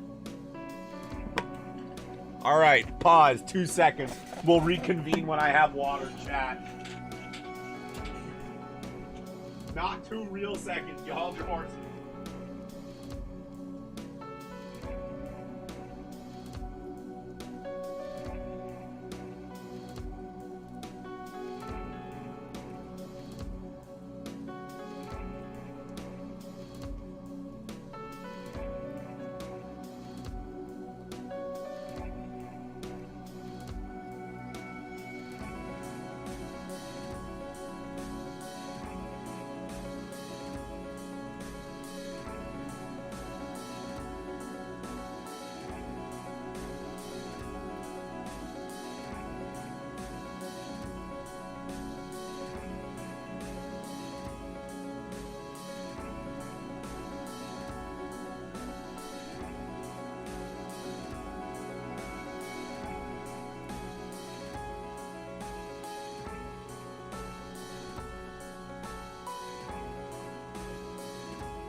you've been being good in here. I hope you've been being good. I'm back. I'm back with water. The wettening. The wettening. Any of y'all ever see that Invader Zim episode, The Wettening?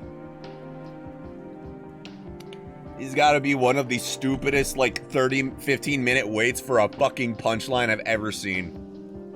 We waited 15 minutes to watch the world get flooded just so Dib could lie on the ground like a dumbass and go, the wettening. Get wet, nerd. I do not remember that one. Yeah, they flooded the whole city and it was just so Dib could say the wettening. Like, that was it. This is really it. That was... Jonan Vasquez was ahead of his time. He just made a whole dumbass fucking episode for a punchline. But I feel like that was half of Invader Zim's episodes either way. That's why I liked it so much. It ranged from, wow, this is kind of fucked up and edgy, to, wow, this is really fucking stupid. And I really liked it for that. Invader Zim was a hell of a show, and I honestly, for as edgy mid-2000s kid and teen as it was, I miss that show.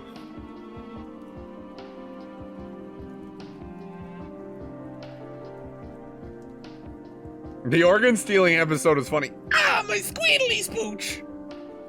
Dark Harvest is fucked up. I liked it. Yeah, have y'all ever read Johnny the Homicidal Maniac? Holy fuck, dude. That shit's fucked. And I love it.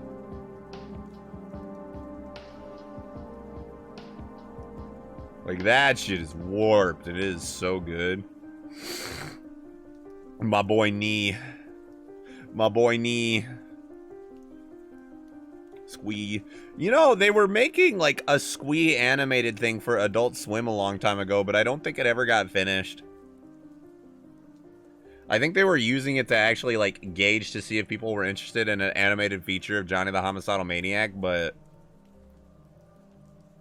Yeah, no, I feel you. Every time I go back and occasionally reread Johnny the Homicidal Maniac. I just like it that much.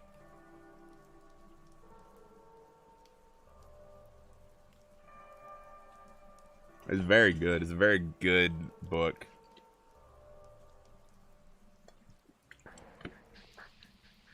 It was Squee getting Nye kidnapped and by some guy, and Nee saves him. Oh, is that the one where I don't know if Squee got kidnapped, but is that the one where Squee meets the, let's say, rather unsavory, degenerate in the alleyway, and Nee shows up and, like, fucking murders him?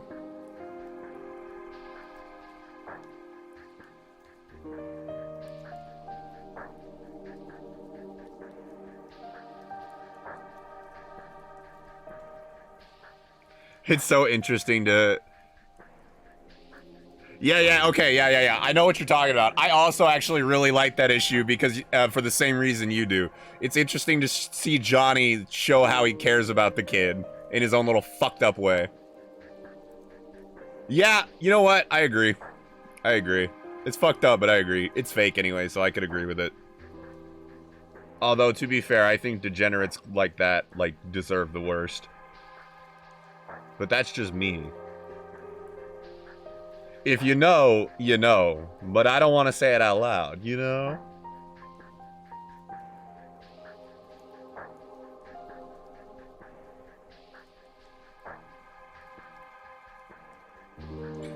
So let's see. So we did the coin flip, and we read number 23. So now we want to do number 24. The most disturbing living history project. Okay. I'd ever seen. So let's peep this out, gamers. Oh no, not school. The scariest place to be. Do you remember school? Do you remember not finishing your homework on time? That's totally valid, Dev. You feel free to dip out and go to sleep at any point. Thank you for the raid though, and thank you for coming to listen. But yeah, we'll see. Let's actually see how long this story is, because it could potentially be a long one.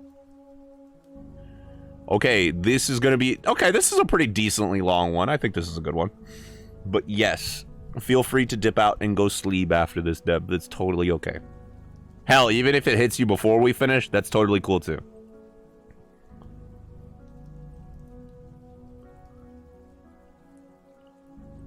Alright, let's see what we got here.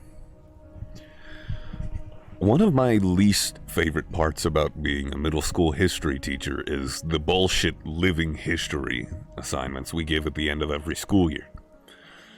Kids are supposed to sit with their grandparents and videotape, voice record, or transcribe their oldest memories for posterity, and an easy way to bring up their GPA.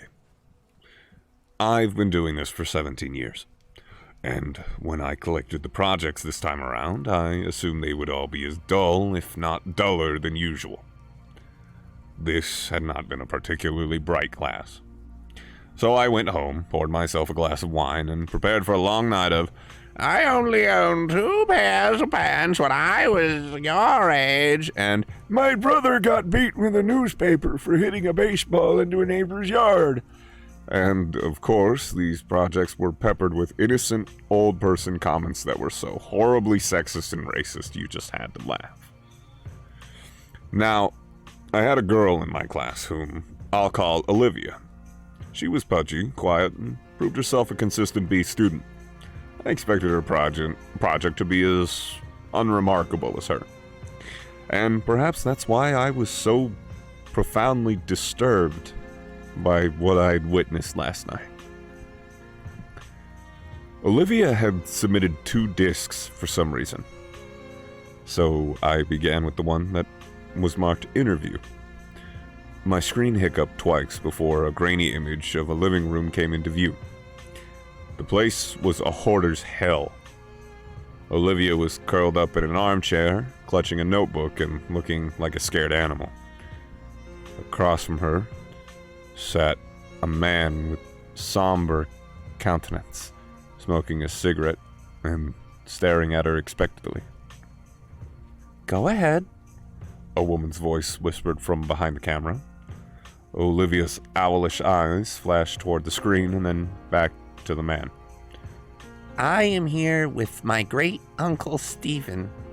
She began almost inaudibly. He's gonna tell us about his oldest memories from being in the army. Great Uncle Steve. Is that Stefan? We're gonna go with Stefan.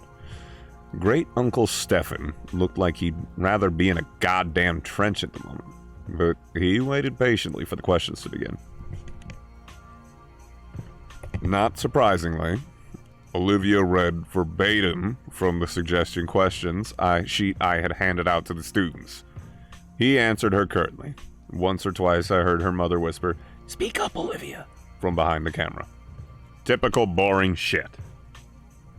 So I was intrigued when Olivia set down the notebook and asked, Did you like being in the army?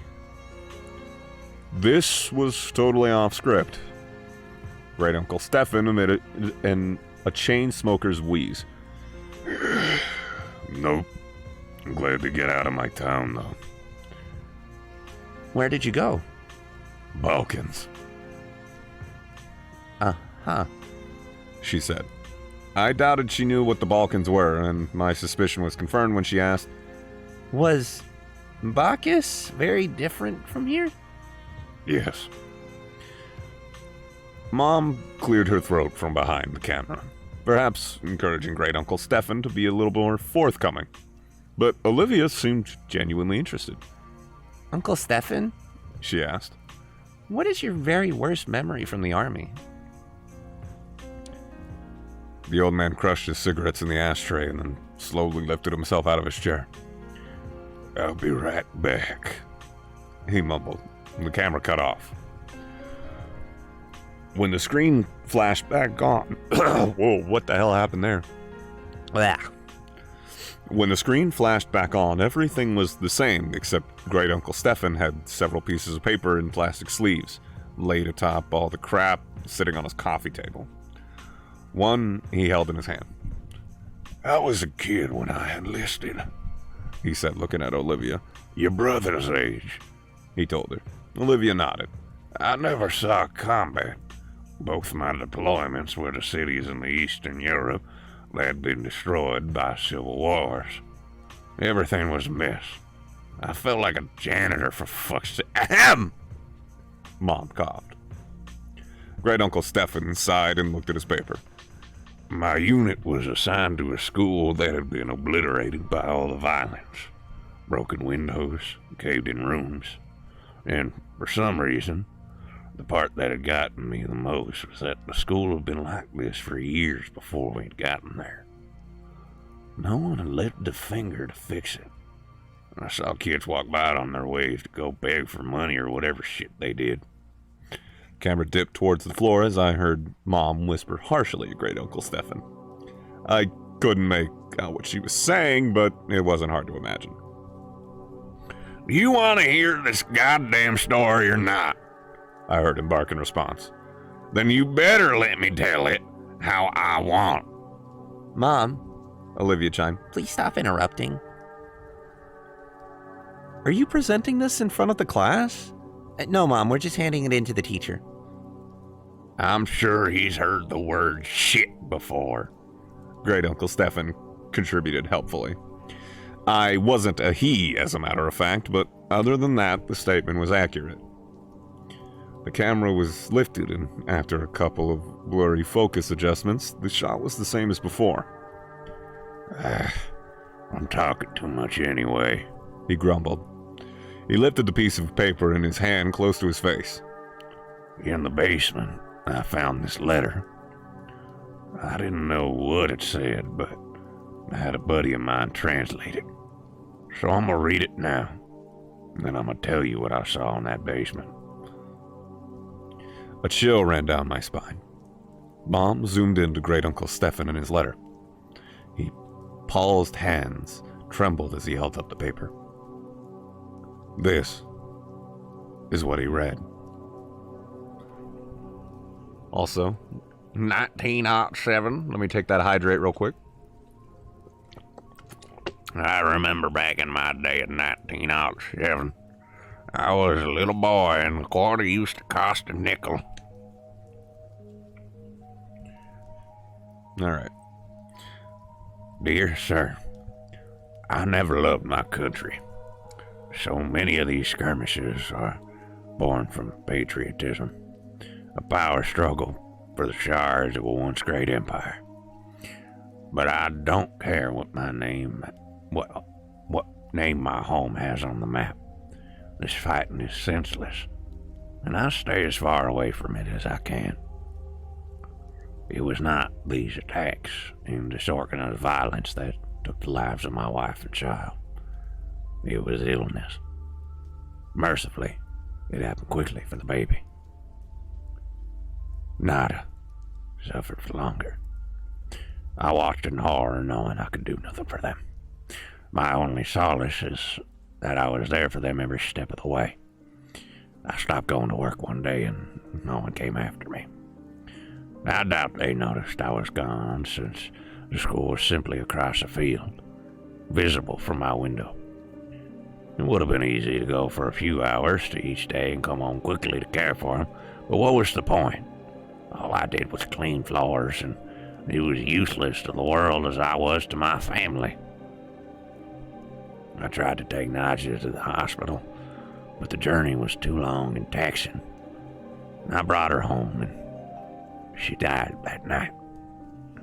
After Nadja and the baby were gone, well, I don't remember much. I didn't leave my hovel, barely ate and slept. Thought many times of taking my own life. Tempting though it was, I felt paralyzed by my own helplessness. The one thing that kept me sane was my radio. I never turned it off once, even though I didn't listen to the words being said. In fact, the channel I got the clearest was in English, I think, which I don't speak a lick of, but the voices, the music, and the true knowledge that life existed beyond this violent city sustained me. I have no idea how long passed before I saw the light of day again. I was dizzy from hunger, so finding food was my priority. My radio came with me, of course, since I first hauled up. It's gone everywhere with me. It talks to me as I sleep and as I wake. I don't know what it's saying, but I know I'd die without it. Once I had some water and food, it occurred to me that the only thing left to do was to go back to work. So I did. The following morning, I simply returned to the school where I was a janitor and got back to work.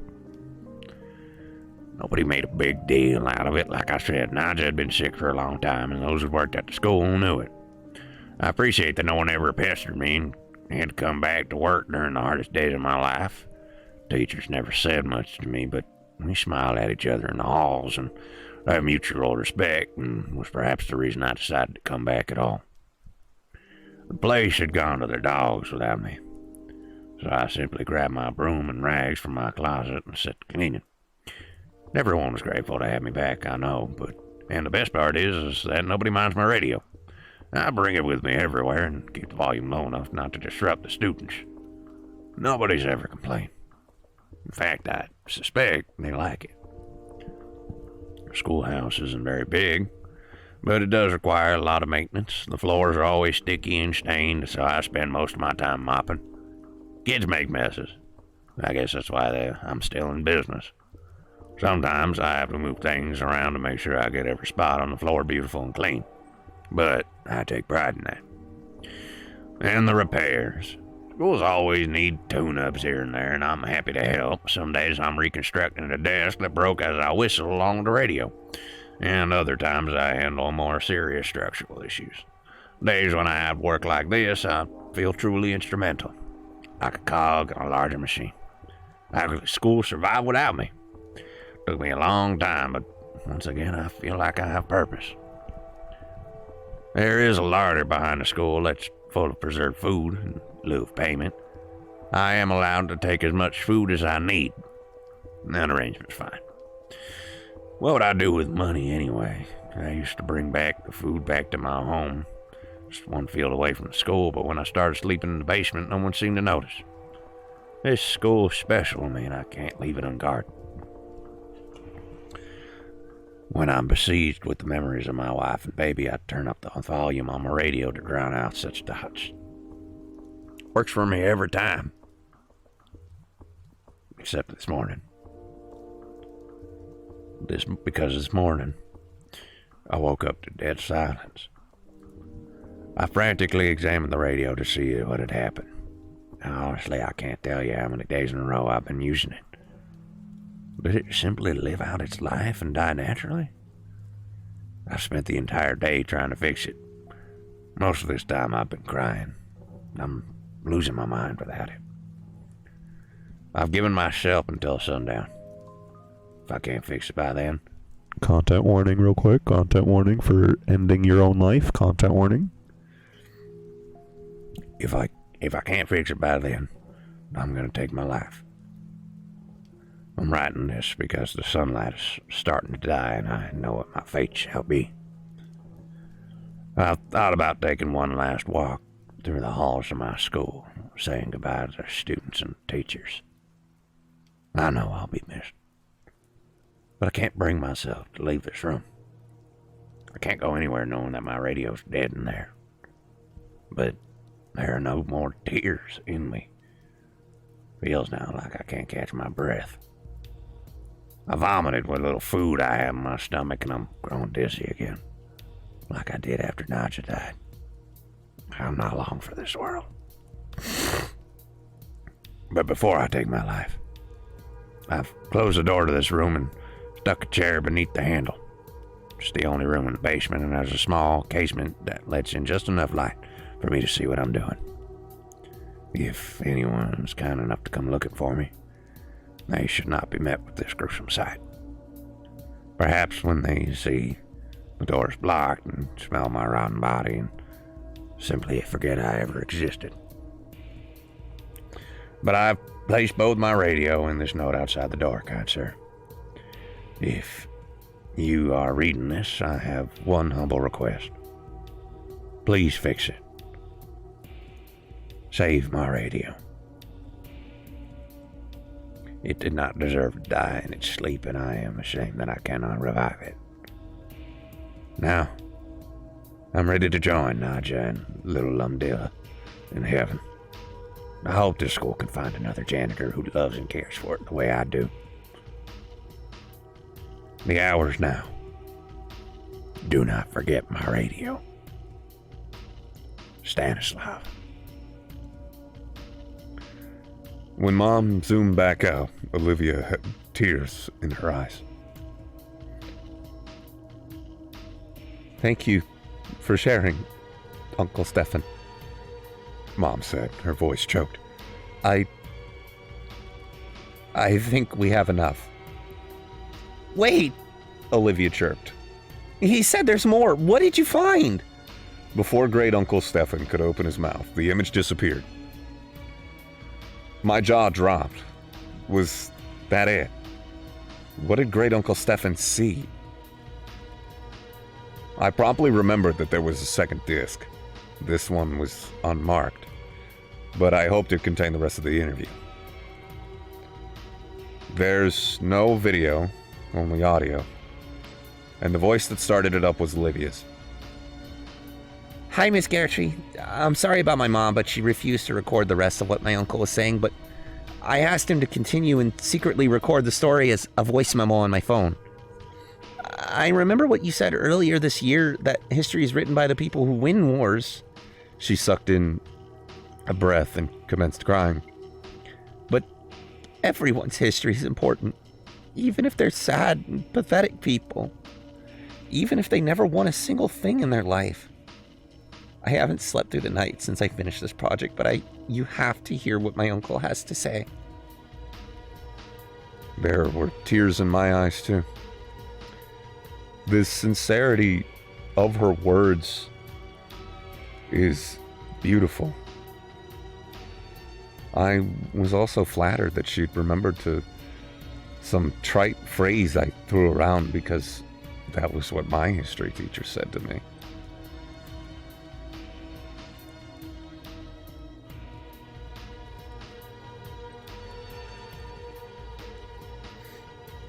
I completely lost my place. Hang on. I was tabbing back in to look at chat to make sure y'all were all still doing well, because I realized this story had gotten much darker than I was anticipating.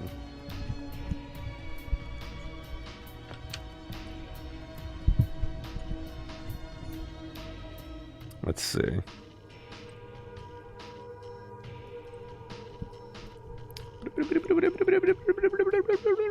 Where's the fucking... Okay, there it is. And before I got too sappy over it, the audio began again. Fine, came Mom's frustrated voice. If you want to hear the rest of the story, fine, but this is not appropriate for a school project. Let me finish, Great Uncle Stefan snapped. If it's too much for you, then help yourself to a snack in the kitchen. But Olivia wants to know what happened. I heard the mother mumble something and walk away. Olivia and her uncle were alone, and I imagined her looking at him expectantly. So, did you find the radio? Or did it get ruined when the school got blown up? He rasped, and I heard the distinct click of a lighter. That letter, he began slowly. It had a date on it. What date? She inquired hungrily. It was dated 2 weeks before we started rebuilding the school. Didn't you say that the school had been destroyed like 2 years ago? Yes, replied Great Uncle Stefan. It had been. There was silence as I felt goosebumps on my arms. The images that came to my mind were almost too overwhelming to express, but Great Uncle Stefan put them into words effortlessly. Clearly, he'd spent his whole life thinking about it. This man, this Stanislav, went to a vandalized, fallen apart schoolhouse and cleaned up blood and rubble like it was spilled drinks and dust. He smiled at dead bodies in the hallways and believed that they were smiling back at him because they liked his radio. He moved around corpses, so he could sweep the ground under him. The roof was collapsed, so when it rained, he must have gotten soaking wet, but was so oblivious that he didn't even feel a thing. I could hear Olivia crying steadily. I found the larder he was talking about. It was all pickle, preserved food that probably tasted like shit. Most of the stuff was moldy. Did you see the dead body? Yes. Hanging from the ceiling, but still amazingly lifelike. He wasn't rotting away. This hadn't happened years ago. Did he look peaceful? She asked, a chord of desperation in her voice. Couldn't tell you. The smell was rank, and his face was blue and his eyes were bulging. Like this. I imagined him demonstrating. And the radio? Olivia wept. I heard Great Uncle Stefan take a long, long drag of his cigarette. It was there, all right. And it was still on.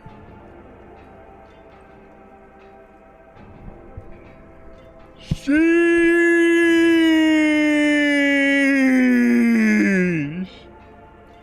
Sheesh. Fuck, dude. That was rough. That was rough.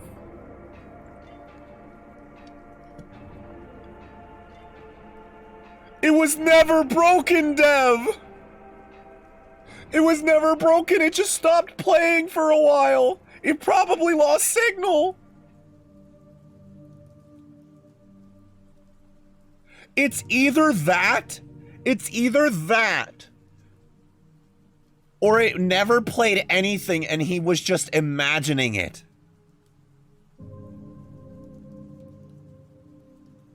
Yeah, I thought this was gonna be scary. This was just depressing. I mean, it is scary in a very realistic way, don't get me wrong.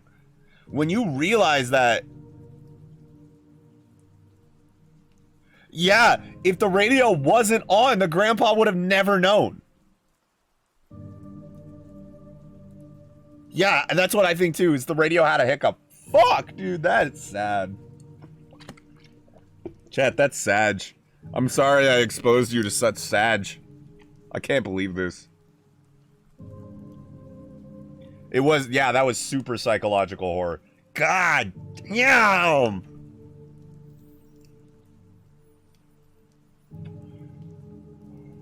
I needed a drag of my own smokables from that after that one. Holy fucking shit. Holy fucking shit. It does. It makes you think about life. Chat, if anything, I hope this story has made you value your life and your loved ones.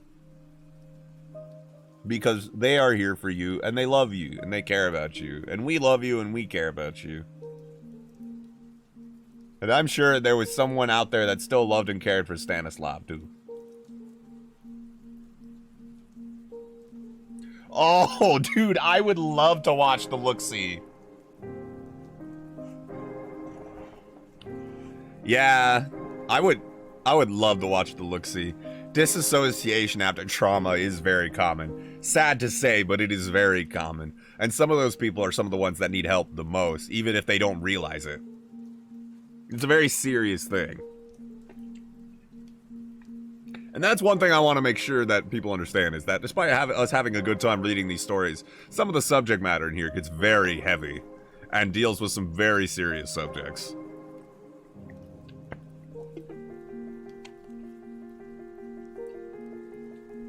Yeah. I mean, the man, you know, the man was broken. It completely broke him. It broke his whole world.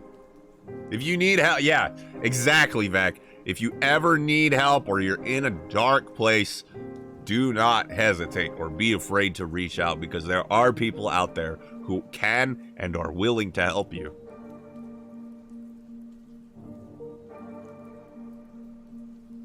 Yeah, I think that's super fair. I've been taking it a little more seriously after the one NSFW story we had earlier.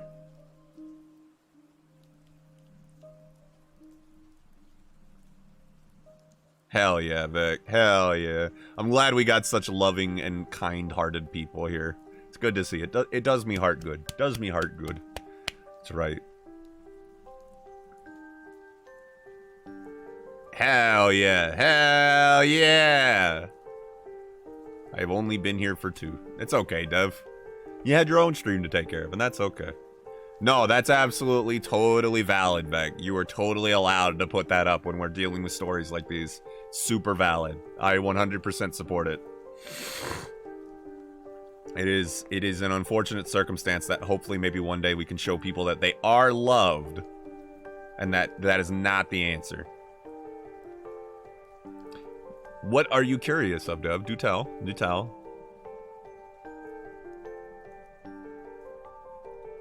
Mental health is super important. Mental health is real! In the interest of not reading it out loud again, I will link it to you. But it was the story that I read right before you rated me, and the twist at the end upset everyone, including me.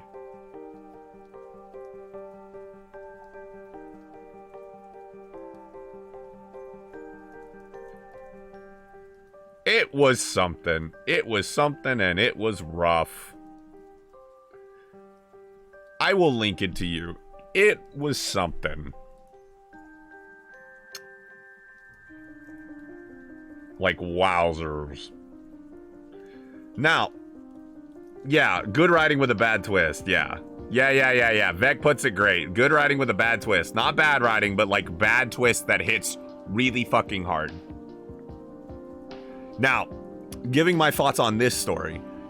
As sad as it was, I think this story was written exceptionally well. I thought this story was written very good. And you know what? You know what else? There are a few times I see this stuff done properly and handles the subject matter with tact and with grace. A lot of people throw it around for shameless, shitty shock value, and I don't like that. This was written beautifully. This was written super good. This knew the story it wanted to tell, and it told it in elegance and eloquence. Very well done. Very well done. I do not feel offended reading this. I feel it was heart-wrenching when the twist hit. It was hard, but it was good. And I think that deserves a round of applause. It's not easy to write a story about this kind of subject matter and do it well. This person is talented. The good food. The good food. Yes. No. I appreciate this story for being so eloquently written.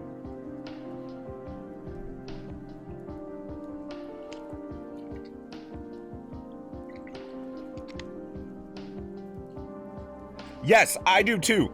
A great example of this is a creepypasta from way back when, back in the awful days of just shitty Jeff the Killer creepypastas everywhere, was a story called Clockwork, The Time Is Up, that just used abuse and, trigger warning, used SA and used just so many horrible things to make this character look as pathetic and sympathetic as possible.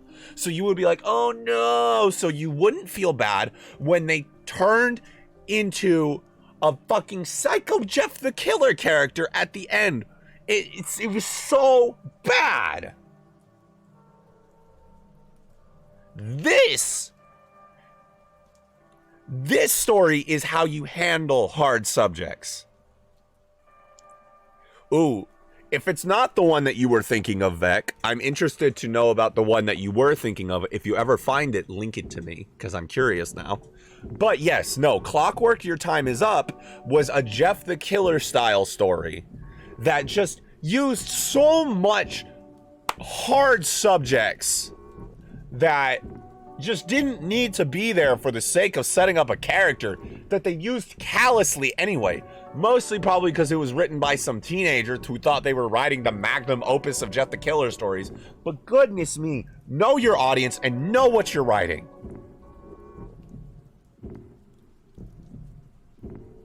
Most of my personal stories handle some serious topics, and that I do my research, and if I ever plan on talking about them outside my GFs and I, very valid. It is super invalid. Yes, it is an important, it's hard to research it, but it is an important thing to research. If you're gonna write a story about these kinds of subjects, know what the fuck you're talking about. That is one of the most important things I can give. And you have to give it, as much as it's weird to say elegantly, you have to give it elegantly. You have to give it you have to give the situation as much gravity as it would in real life. One of my specific irks is using mental illnesses as a reason to be a psycho, like DID or PTSD. I hate when people do this. I hate when people do that too. Just because you've got some stuff going on does not mean that you're a fucking lunatic that's gonna snap and kill everybody one day. I agree. Always reach out to survivors and people who know the subject so that you can get it right. Just like writing a POC POV when they are not POC. Oh my goodness. The worst thing you can do is write stories about people that are not the same race as you and then get it wrong because you're ignorant and didn't get the facts. Am I allowed to say that acronym on stream? I just thought about that.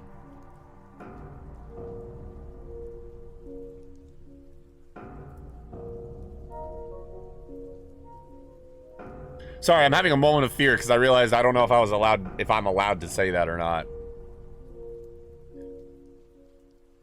People of color point of view. Okay, I think that's a better way to put it. I write based off of my own experiences, and I get some advice from people I know with similar experiences that I know well. Very good. I'm sorry if you wrote about anything bad that's ever happened to you. I will destroy the demons that sleep within your horrible memories, but the best way you can do it is write about it from your own experiences or learn from the experiences of other people and put that and apply that into your writing. I think that's super important. In my novel, I have reached out to multiple people of color to make sure that my characters are doing justice to the people and not who media and what has stereotypes. Very good. Yes, no, that's super important because the media does such a great job glorifying and stereotyping everything that it's really hard to forget that at the end of the day, we are all human beings with our own stories to tell, our own tragedies that we live through, and our own hardships that we continue to face and power through and smile for the next day. And it is important that you get the facts right from the people that have lived through that. Otherwise, you're writing a bunch of insensitive garbage that you don't know what you're talking about, and that is the worst thing you can do, even if you mean to write a good story. I'm glad one of my GFs is black so I can go to her for help and be like, is this bad? Yeah, that's actually pretty good. That's really good, actually. Also to try and correct cognitive biases. Yeah. That's really good. Like, yeah. Well, and the other thing too is know your audience and know what you're talking about. Like, I've got some friends that are, you know, they're pretty lowbrow, don't give a fuck about nothing. We make racist jokes at each other all the time because we think it's funny. Would I ever do that anywhere outside of that friend group? No, because it's not okay. It even feels a little weird to be making jokes at them, but they've told me multiple times, it's okay, we think it's funny, we make these jokes too. So it's cool with just us. And I'm like, okay, cool. With just you guys then, we can make these jokes. Even only being half Hispanic, I can usually spot when stuff isn't fully honest to that culture. Very, very fair. Yeah. The other thing you'd ever want to do is like just fucking fake and lie about it. If you're gonna write about a specific group of people, write about your own. If you don't know what you're talking about, just write about your own. Your story's gonna come off as little tasteless as possible that way.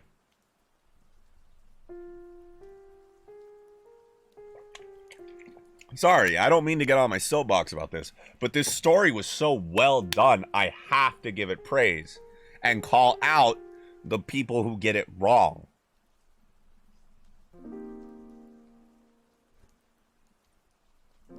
I have a mental list of things that only my GF and I can say and not to repeat them on accident, which is fight as a parrot. Very fair, I'm the same way. But you have to realize that they are not okay. I find it okay to have dark humor, but be sensitive to the fact that those jokes are based on some truth. Absolutely. And that's why even with some of those jokes, I have a personal line in myself that I do not cross, because I know that there are some things that no matter how funny that they may think it is to say, it is not my right to say. And I don't get to joke about it, even if my friends would think it was funny. Because at the end of the day, it's just not okay. There is a line. And you have to know where that line is, or you have to draw a line for yourself. Damn, the music got all somber at this moment. Sheesh, I feel like we're having a moment, guys.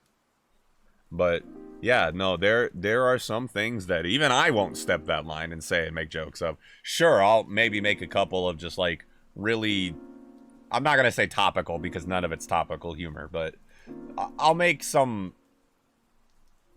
What's a way to put this? Like smaller jokes. I'll make smaller jokes, but then when they start kind of getting into some other territories that I'm like, you guys are allowed to joke about this, but I'm not.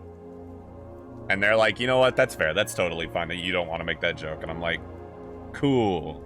I've even had some of my friends be like, you know, I appreciate you for knowing where to draw the line. And that's another important thing is you have to know where to draw the line. Because you can go very quickly from trying to make people happy to hurting them. And that's something that as a streamer and just as a person, as someone trying to be a comedian, as someone trying to be an entertainer, it's something you constantly have to be aware of. And sometimes you might slip up.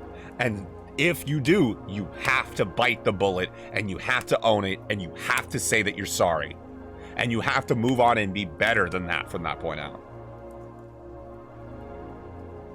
Don't be the YouTuber that ends up on Critical's YouTuber apology tier list. Be a human being. Use your brain. Be a person. Think about other people is the big thing. And if you can't, then think about yourself in any of their positions.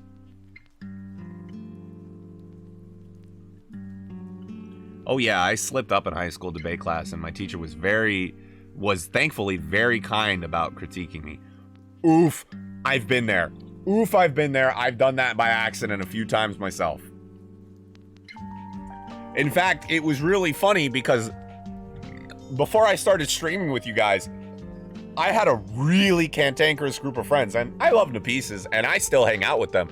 But damn, we said some rancorous shit behind closed doors, and I was worried that my sense of humor and the way I acted was gonna be a little too intense when I first kind of came on the scene.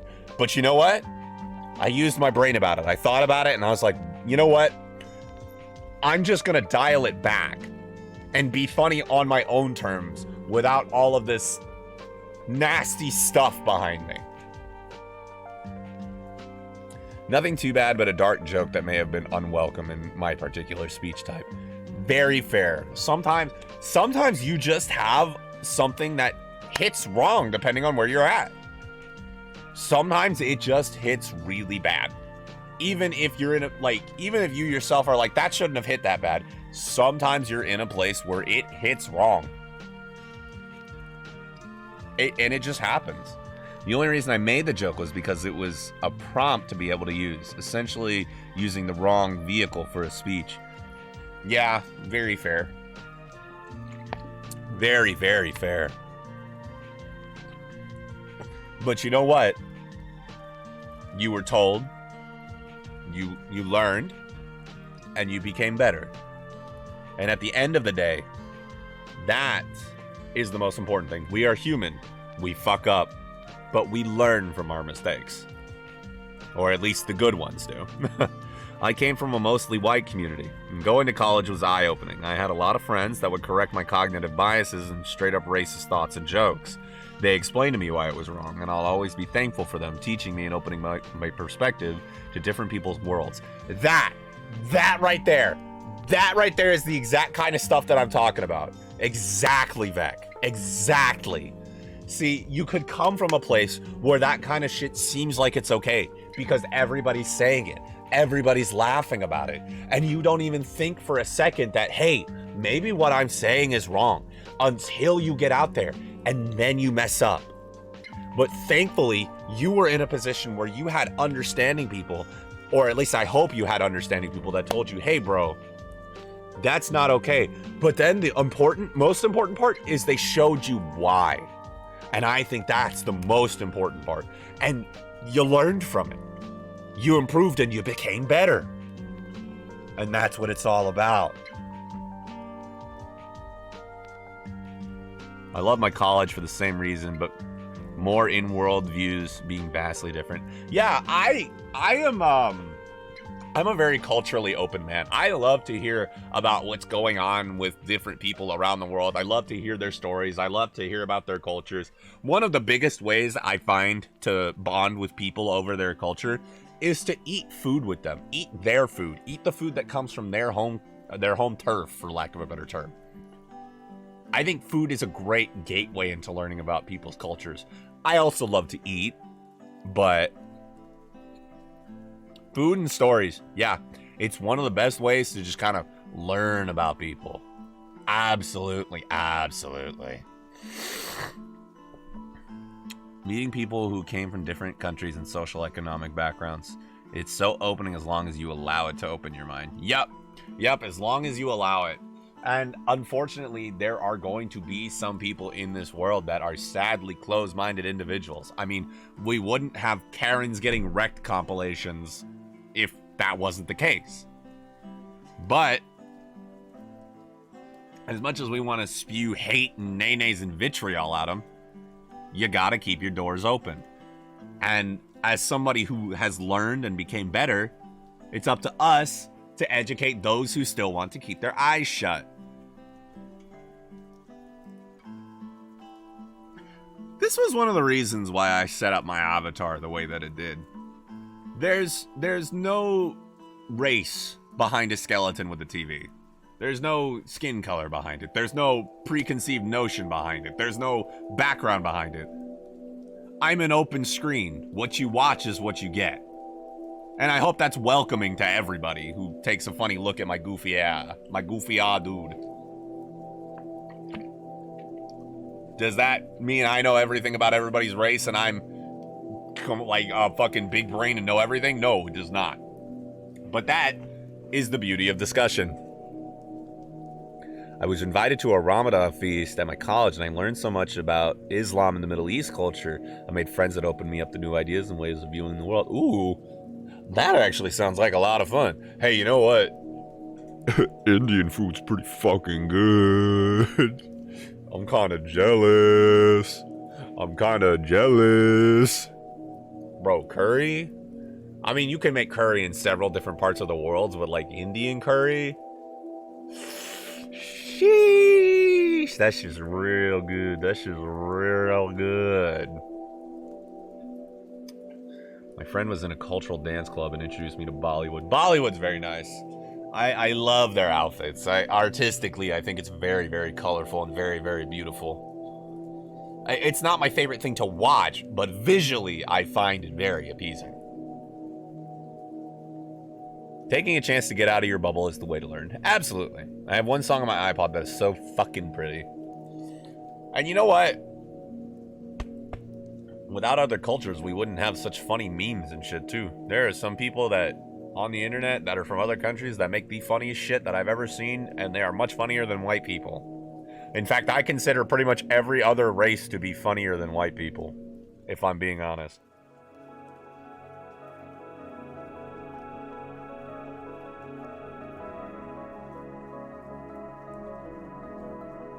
I feel like they can be funny if they play their cards right. And they know their jokes, and they know their audience, and they know what the fuck they're talking about. But, you know, in recent times, we've seen everything. You've just got to be smart. You got to be cognizant. You got to be in the moment. And you got to be smart. You got to know who you're talking to and what you're talking about. Whew. You know, I did not expect to have such a lengthy discussion about this, but honestly, it's been a very good discussion. Now, I will say, how about we read one last horror story to end off the night before I cut you all loose, huh? We end off with one more good spoop. What do y'all think? Philosophy with Kurt. I love talking about philosophy and psychology. It is one of the weirdest things that I've ever liked talking about, but I love talking about it. My philostrophies are the most philosophical that you've ever done philosophed. You can call me Philosocrates.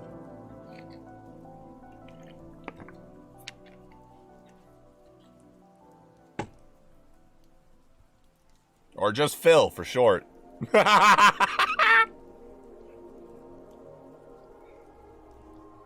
I got 3 words for you. Money in the bag. All right, go sleepy, you goober. Go sleepy. I will send you that story in the goober. Thank you for coming. Thank you for the red dev. I will see you when I see you. I will send you the story. Oh God, the hamster. Hamster. Hamster. Hamster. All right. So let's get off one more story for the night, and then I think I'm going to give myself a break because, y'all, it is 2 in the morning. Unless you also want to react to something before we go to bed, which I'm also down to do.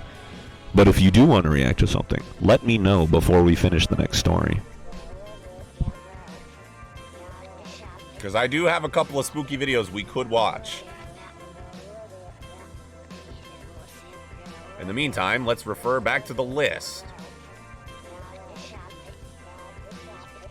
Why is this here? Why is this here? This story fucking stinks. This story. Okay, here's a great example of a story that I was just talking about using shit for shock factor.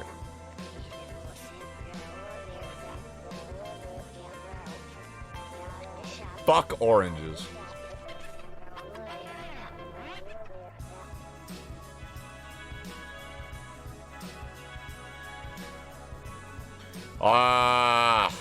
The search and rescue service guy is really fucking good.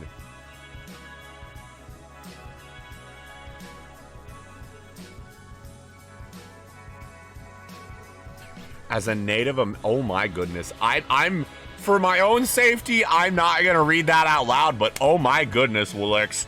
I could imagine maybe being in your position that is probably gotta be one of the fucking funniest things to ever see. That, if I was in your position, I too would lol, and I would LMFAO.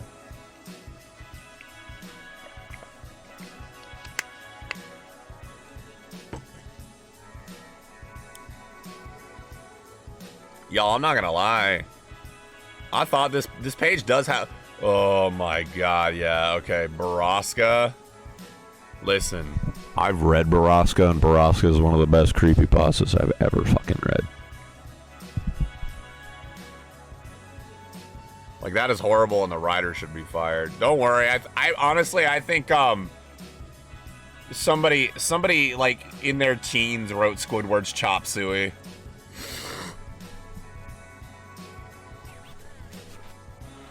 Oh wait, the writer of the news article should be fired. Yes, no, they should.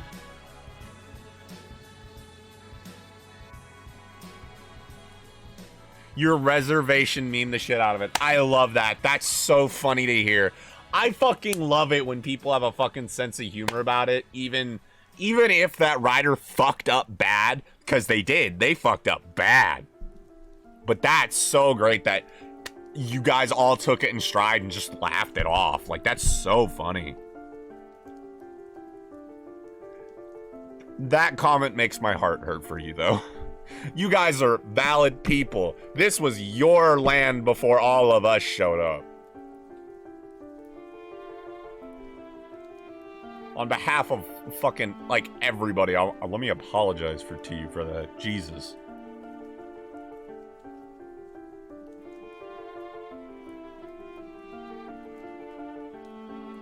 But it is lovely to see that, you know, you can look at the situation and find some humor in it. I think that's very good for being able to move on as a person. That's very good. Plus, I mean, you know, don't ever forget, because if we forget, we are doomed to repeat. But it's good that people can, while not forget, can move on and be better. That's always good. But never forget. Let's go to the top of r/no sleep and get one more story, huh?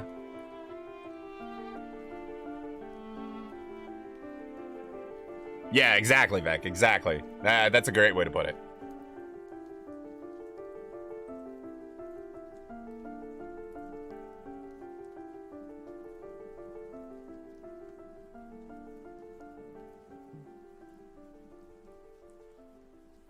There's a naked man roaming the streets at night.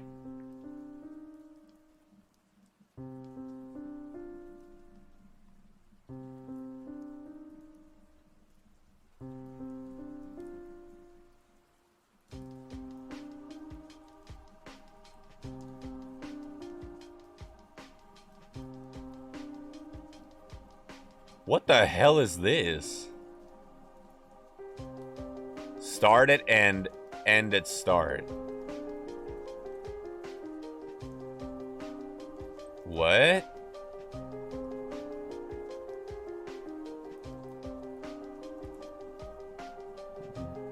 Hang on, I'm kind of interested in that one.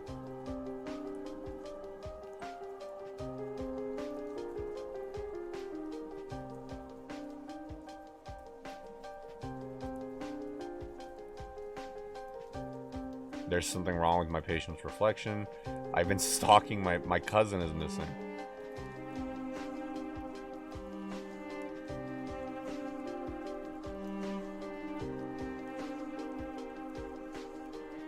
Oh, I hate that. I used to observe people and now something's observing me. Ugh. Do not come looking for us. Wow.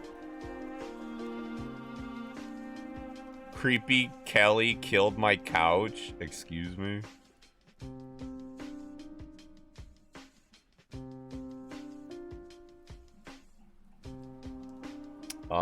So these are the hot posts. What are the top posts?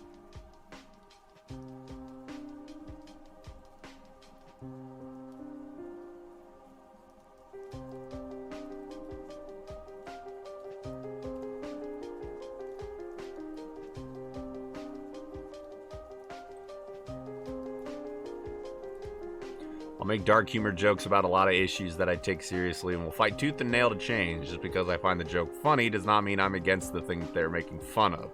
I'm not sure how to put the rest without getting too close to TOS. You know what? Very, very fair. And I respect and appreciate you for not wording it since you weren't aware of how close you would get to trying TOS. I do understand, though. I get the gist of what you're trying to say.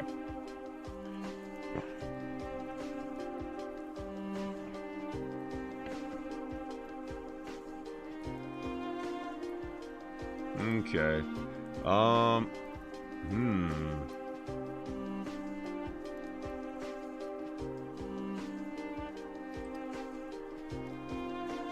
long is this? This one's not too long. And it's the top of the hot posts for today. Do we want to do this? Or... I like this. I like do not come looking for us, and I like the start at end at start. and the naked man. What are we thinking?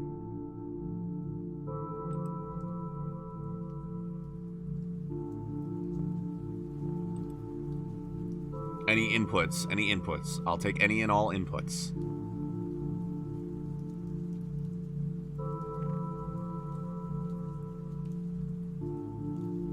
Let me know what you'd like to see, chat. Let me know. Because I'm trying to make a decision. There's a bunch of good ones here. But we only have time for one more. Because your boy's voice needs a break. And I need to go to sleep, too.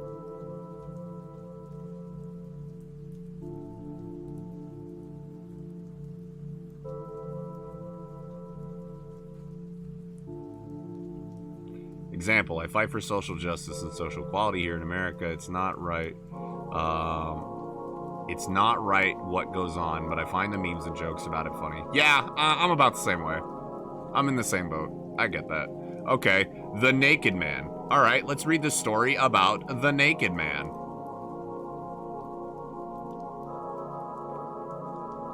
Where's the naked man?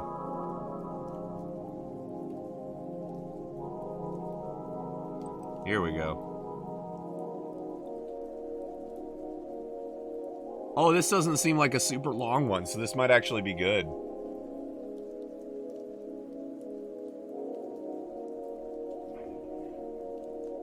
Let's see. Yeah, this isn't super long. This will be great. This will be a great one to end off with, then. Should be spicy. Are you ready? Content warning for naked men. And probably much worse. All right then, let us begin.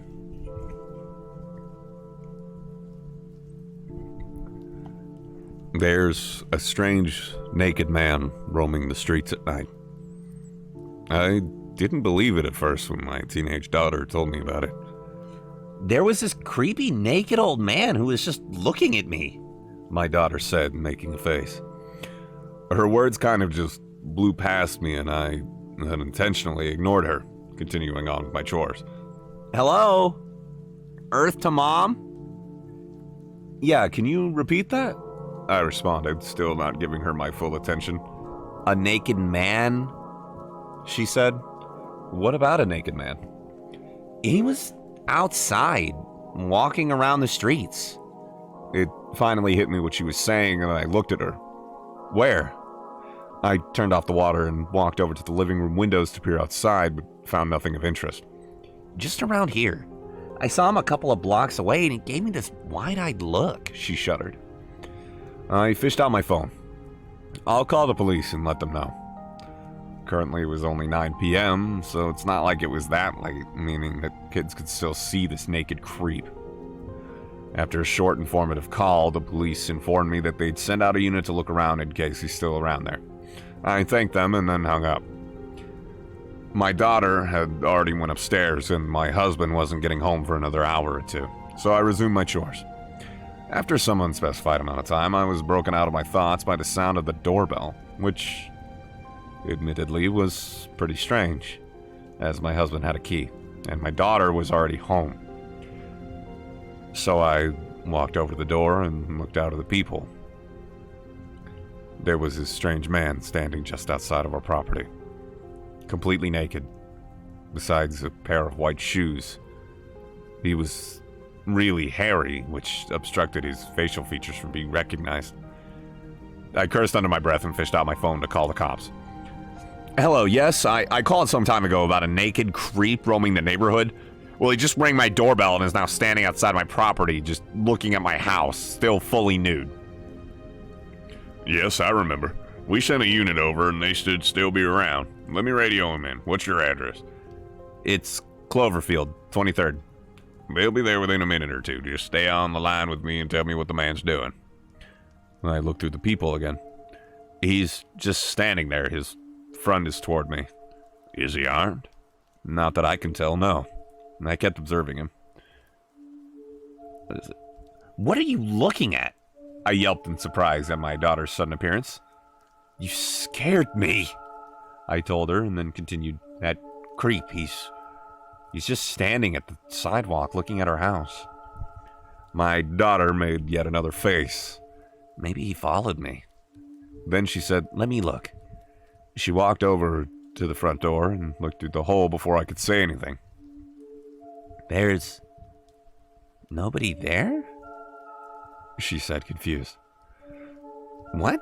Let me look. I gently pushed her aside. Sure enough, the man was gone.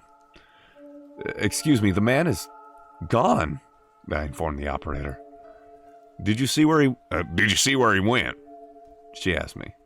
Well, this lady now sounds like a gruff countryman. No, I looked away to talk to my daughter, and during the time he disappeared. Okay, police should be there any second now. The doorbell rang. For some reason, hearing the words, police should be there, accompanied by the doorbell ringing, made me assume it was the police. And I opened the door without thinking twice, and there he was. The naked man. Just standing there. However, what terrified me wasn't the man, or wasn't him being naked, but it was the large knife he was holding in his right hand. Run and hide! I screamed at my daughter, who quickly obliged and ran up the stairs. I ran to the kitchen to arm myself. However, the man didn't follow either of us. Hello? You there? Is everything okay? I could hear the operator's voice coming from the front door, where I dropped my phone in my haze. I slowly and silently made my way to look at the doorway. The man was still standing outside. His back was turned to me. I took this chance to try and get my phone. As soon as I had it in my hands, the operator spoke again. The police is there, just stay tight. The man snapped in my direction and began walking over. No! I screamed, starting to walk upstairs backwards. He killed them. The man spoke in a raspy voice. Taking a closer look, I could see all sorts of wounds on his naked body, from bruises to cuts and even stitches. But he wasn't taking the stairs. So I'm gonna kill you to repay the favor. He spoke once more and began walking up the stairs, knife at the ready. I held my own knife with my two shaky hands right in front of me. The stairs creaked as he took them one by one, very slowly. He was limping too. Please! I muttered out, please, but he wouldn't stop. He just wouldn't stop coming closer, step by step, and he eventually reached the last few. That's when I heard a voice I never thought I'd hear again. Eli! My husband screamed and tackled the man from behind, both of them tumbling back down the stairs. Simultaneously, two police officers ran up to our house, their guns at the ready. Police! Hands where I could see them! My husband recovered first and stood up with his hands up. I'm this house's owner, he said with the police, and the officer nodded, observing the man who was now lying on the ground, a pool of blood next to him. I realized that he had gotten stabbed in the small wrestle with my husband. I'm a nurse. I can treat him. My instincts kicked in as I rushed down the stairs and to the man's side. He was laying on his side and the knife was somewhere in the pit of his stomach. The police officer kneeled down beside me. We're calling an ambulance. Can you provide first aid? Yes, I responded, and then snapped commands at my husband. Get me the first aid kit from the garage. He looked at me reluctantly. What are you waiting for? He snapped out of it and walked out to the front of the house. The other officer radioed in the accident while I stayed by the man, trying to put pressure on the stab wound.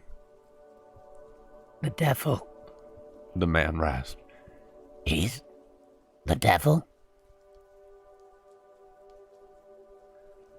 Shh, don't speak. I shushed him, but he kept speaking. He killed them. He coughed out. He'll kill all again. I realized then that this man wouldn't live. Where's the goddamn first aid kit? I shouted loudly, and I saw my daughter peering down from the top of the stairs. Go to your room! I screamed at her in anger, and she disappeared. Shh, you're gonna be all right. I don't know why I wanted to save this man so much. I mean, he tried to kill me. He tried to hurt my daughter. I guess that I was taught all life was precious. Or maybe I was angry he'd get away so easily with it if he died. He killed them. The man kept repeating. Who? I asked him. Him. He said and lost consciousness shortly after. Here, my husband finally returned, handing me the kit. I tried my best. I really did, but there's only so much I could do. The ambulance arrived shortly after and took him. He was still alive. Barely. However, I found out at the hospital the next morning that he died in the hospital. They weren't able to figure out his identity.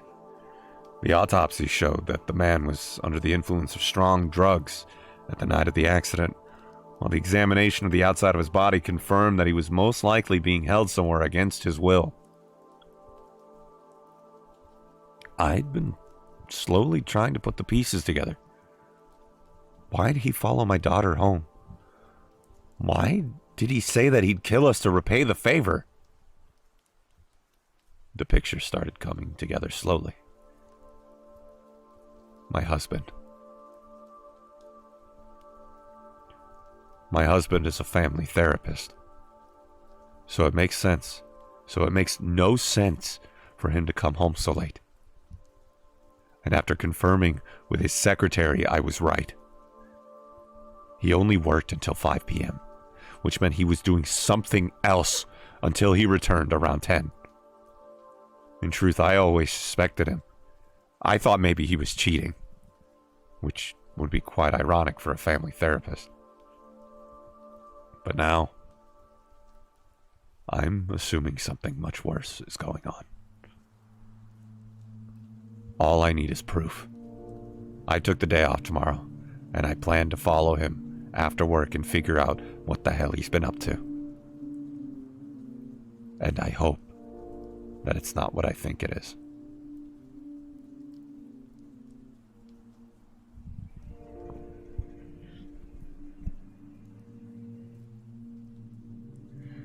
Damn!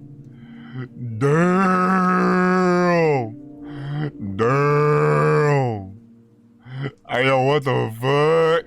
Ayo, what the fuck?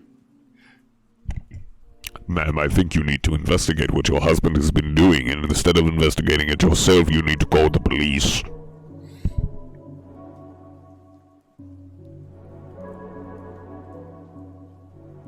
What? Yeah, what the fuck is right? That's fucking crazy, dude. That's fucking wild. Yep, that's it. That's it. That's where it ends.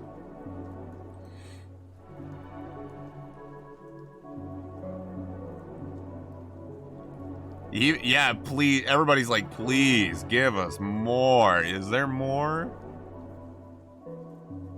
I mean, oh, okay. So this was literally posted like 5 hours ago.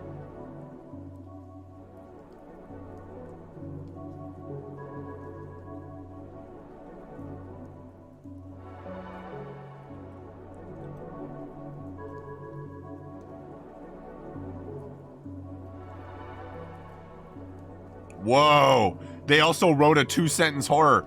My husband began choking on something while eating our homemade dinner. Luckily, I saw him pour something into my drink and switch them when he wasn't looking. Interesting. It was good. I liked it. Bonite! Bonite! Welcome! Welcome, G647.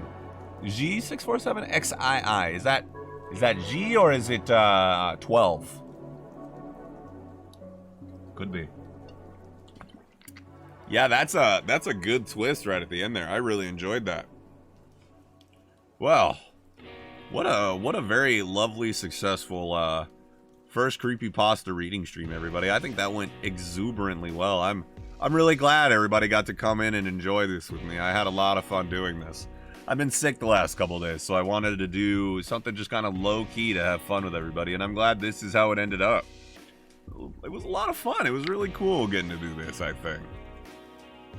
I definitely want to do more of it, but let me know if you guys want to see this again in the future, because I'd be more than happy to do it. Hey, tipo she. Ah, I see. Okay. But yes. Also, I'm so sorry, friend. You joined just as we were about to end off for the night. I'm so sorry about that. But, you know, do come back. We love to do creepy stuff every week, and we always like to have some fun on this channel several times a week. Well, I'm glad you guys all thought it was awesome. I certainly had a good time, but it is about 2:30 in the morning, and it is time for your boy to go catch some Z's. I'm tired, and I gotta go make a sleep. Oh shit, Vec, goddamn. Oh, you're too kind.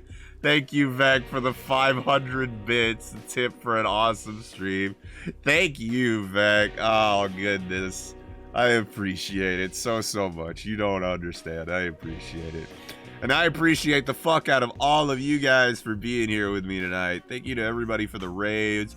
Again, special thank you to Vec for the 500 bits. As always, fucking mad lad over here. But let's go get some sleep, guys. I'm releasing you from my funny little house of horrors, and I'm letting you go back and get some good sleep.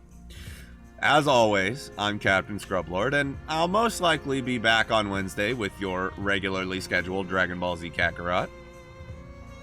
Well, I'm bored and sleepless, so I'm here. Very, very fair, my friend. But I still have hours on my shift. What will I do?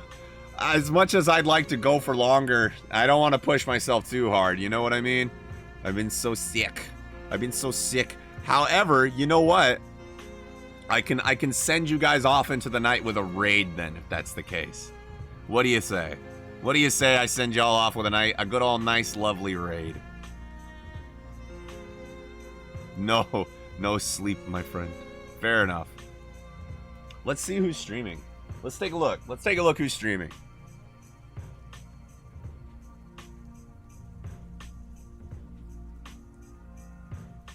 Let me take a good look-see here.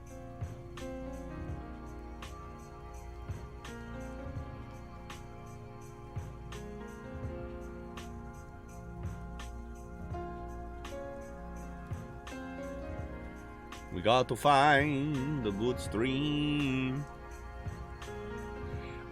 It is currently about 2:31 a.m. Very, very, very late.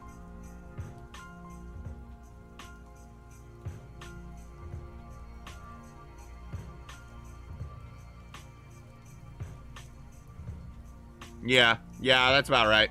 2:30 a.m.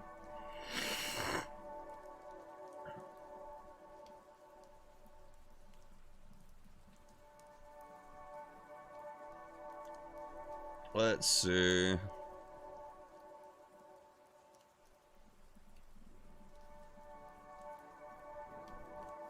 I'm trying to find something good. Ooh, we could find a Pokemon stream. Pokemon's always good.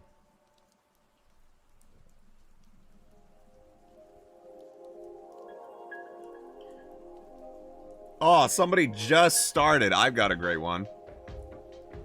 5:32. Oof, that is also very early. Alright, so here's what we're gonna do. I have no idea who this person is, but we're gonna raid this chick named Ichigo Hibiki. She's playing Pokemon. It seems she's just started. So that'll be lovely to tune into, huh? Anyways, all of you gamers, thank you for coming out tonight. I love you all, and I hope to see you again in the future. We're going to be doing some more Kakarot later this week. Be on the lookout for random streams throughout the week, but if no random streams, then we will be back Wednesday. I will show your love with bits, lol. Very good. Very good. I'm going to go hit the hay, so... Good night. Oh, G647, thanks for the follow. Much appreciated, friend. Let's, here, I'll let that go through so we can have the notification play off. Come on, Streamlabs. Come on, Streamlabs. Play the notification. There it is. There we go. Hell yeah. What a great note to end the night on. All right, guys. Go show Ichigo some love. I'm going to go the fuck to bed. Good night, everybody.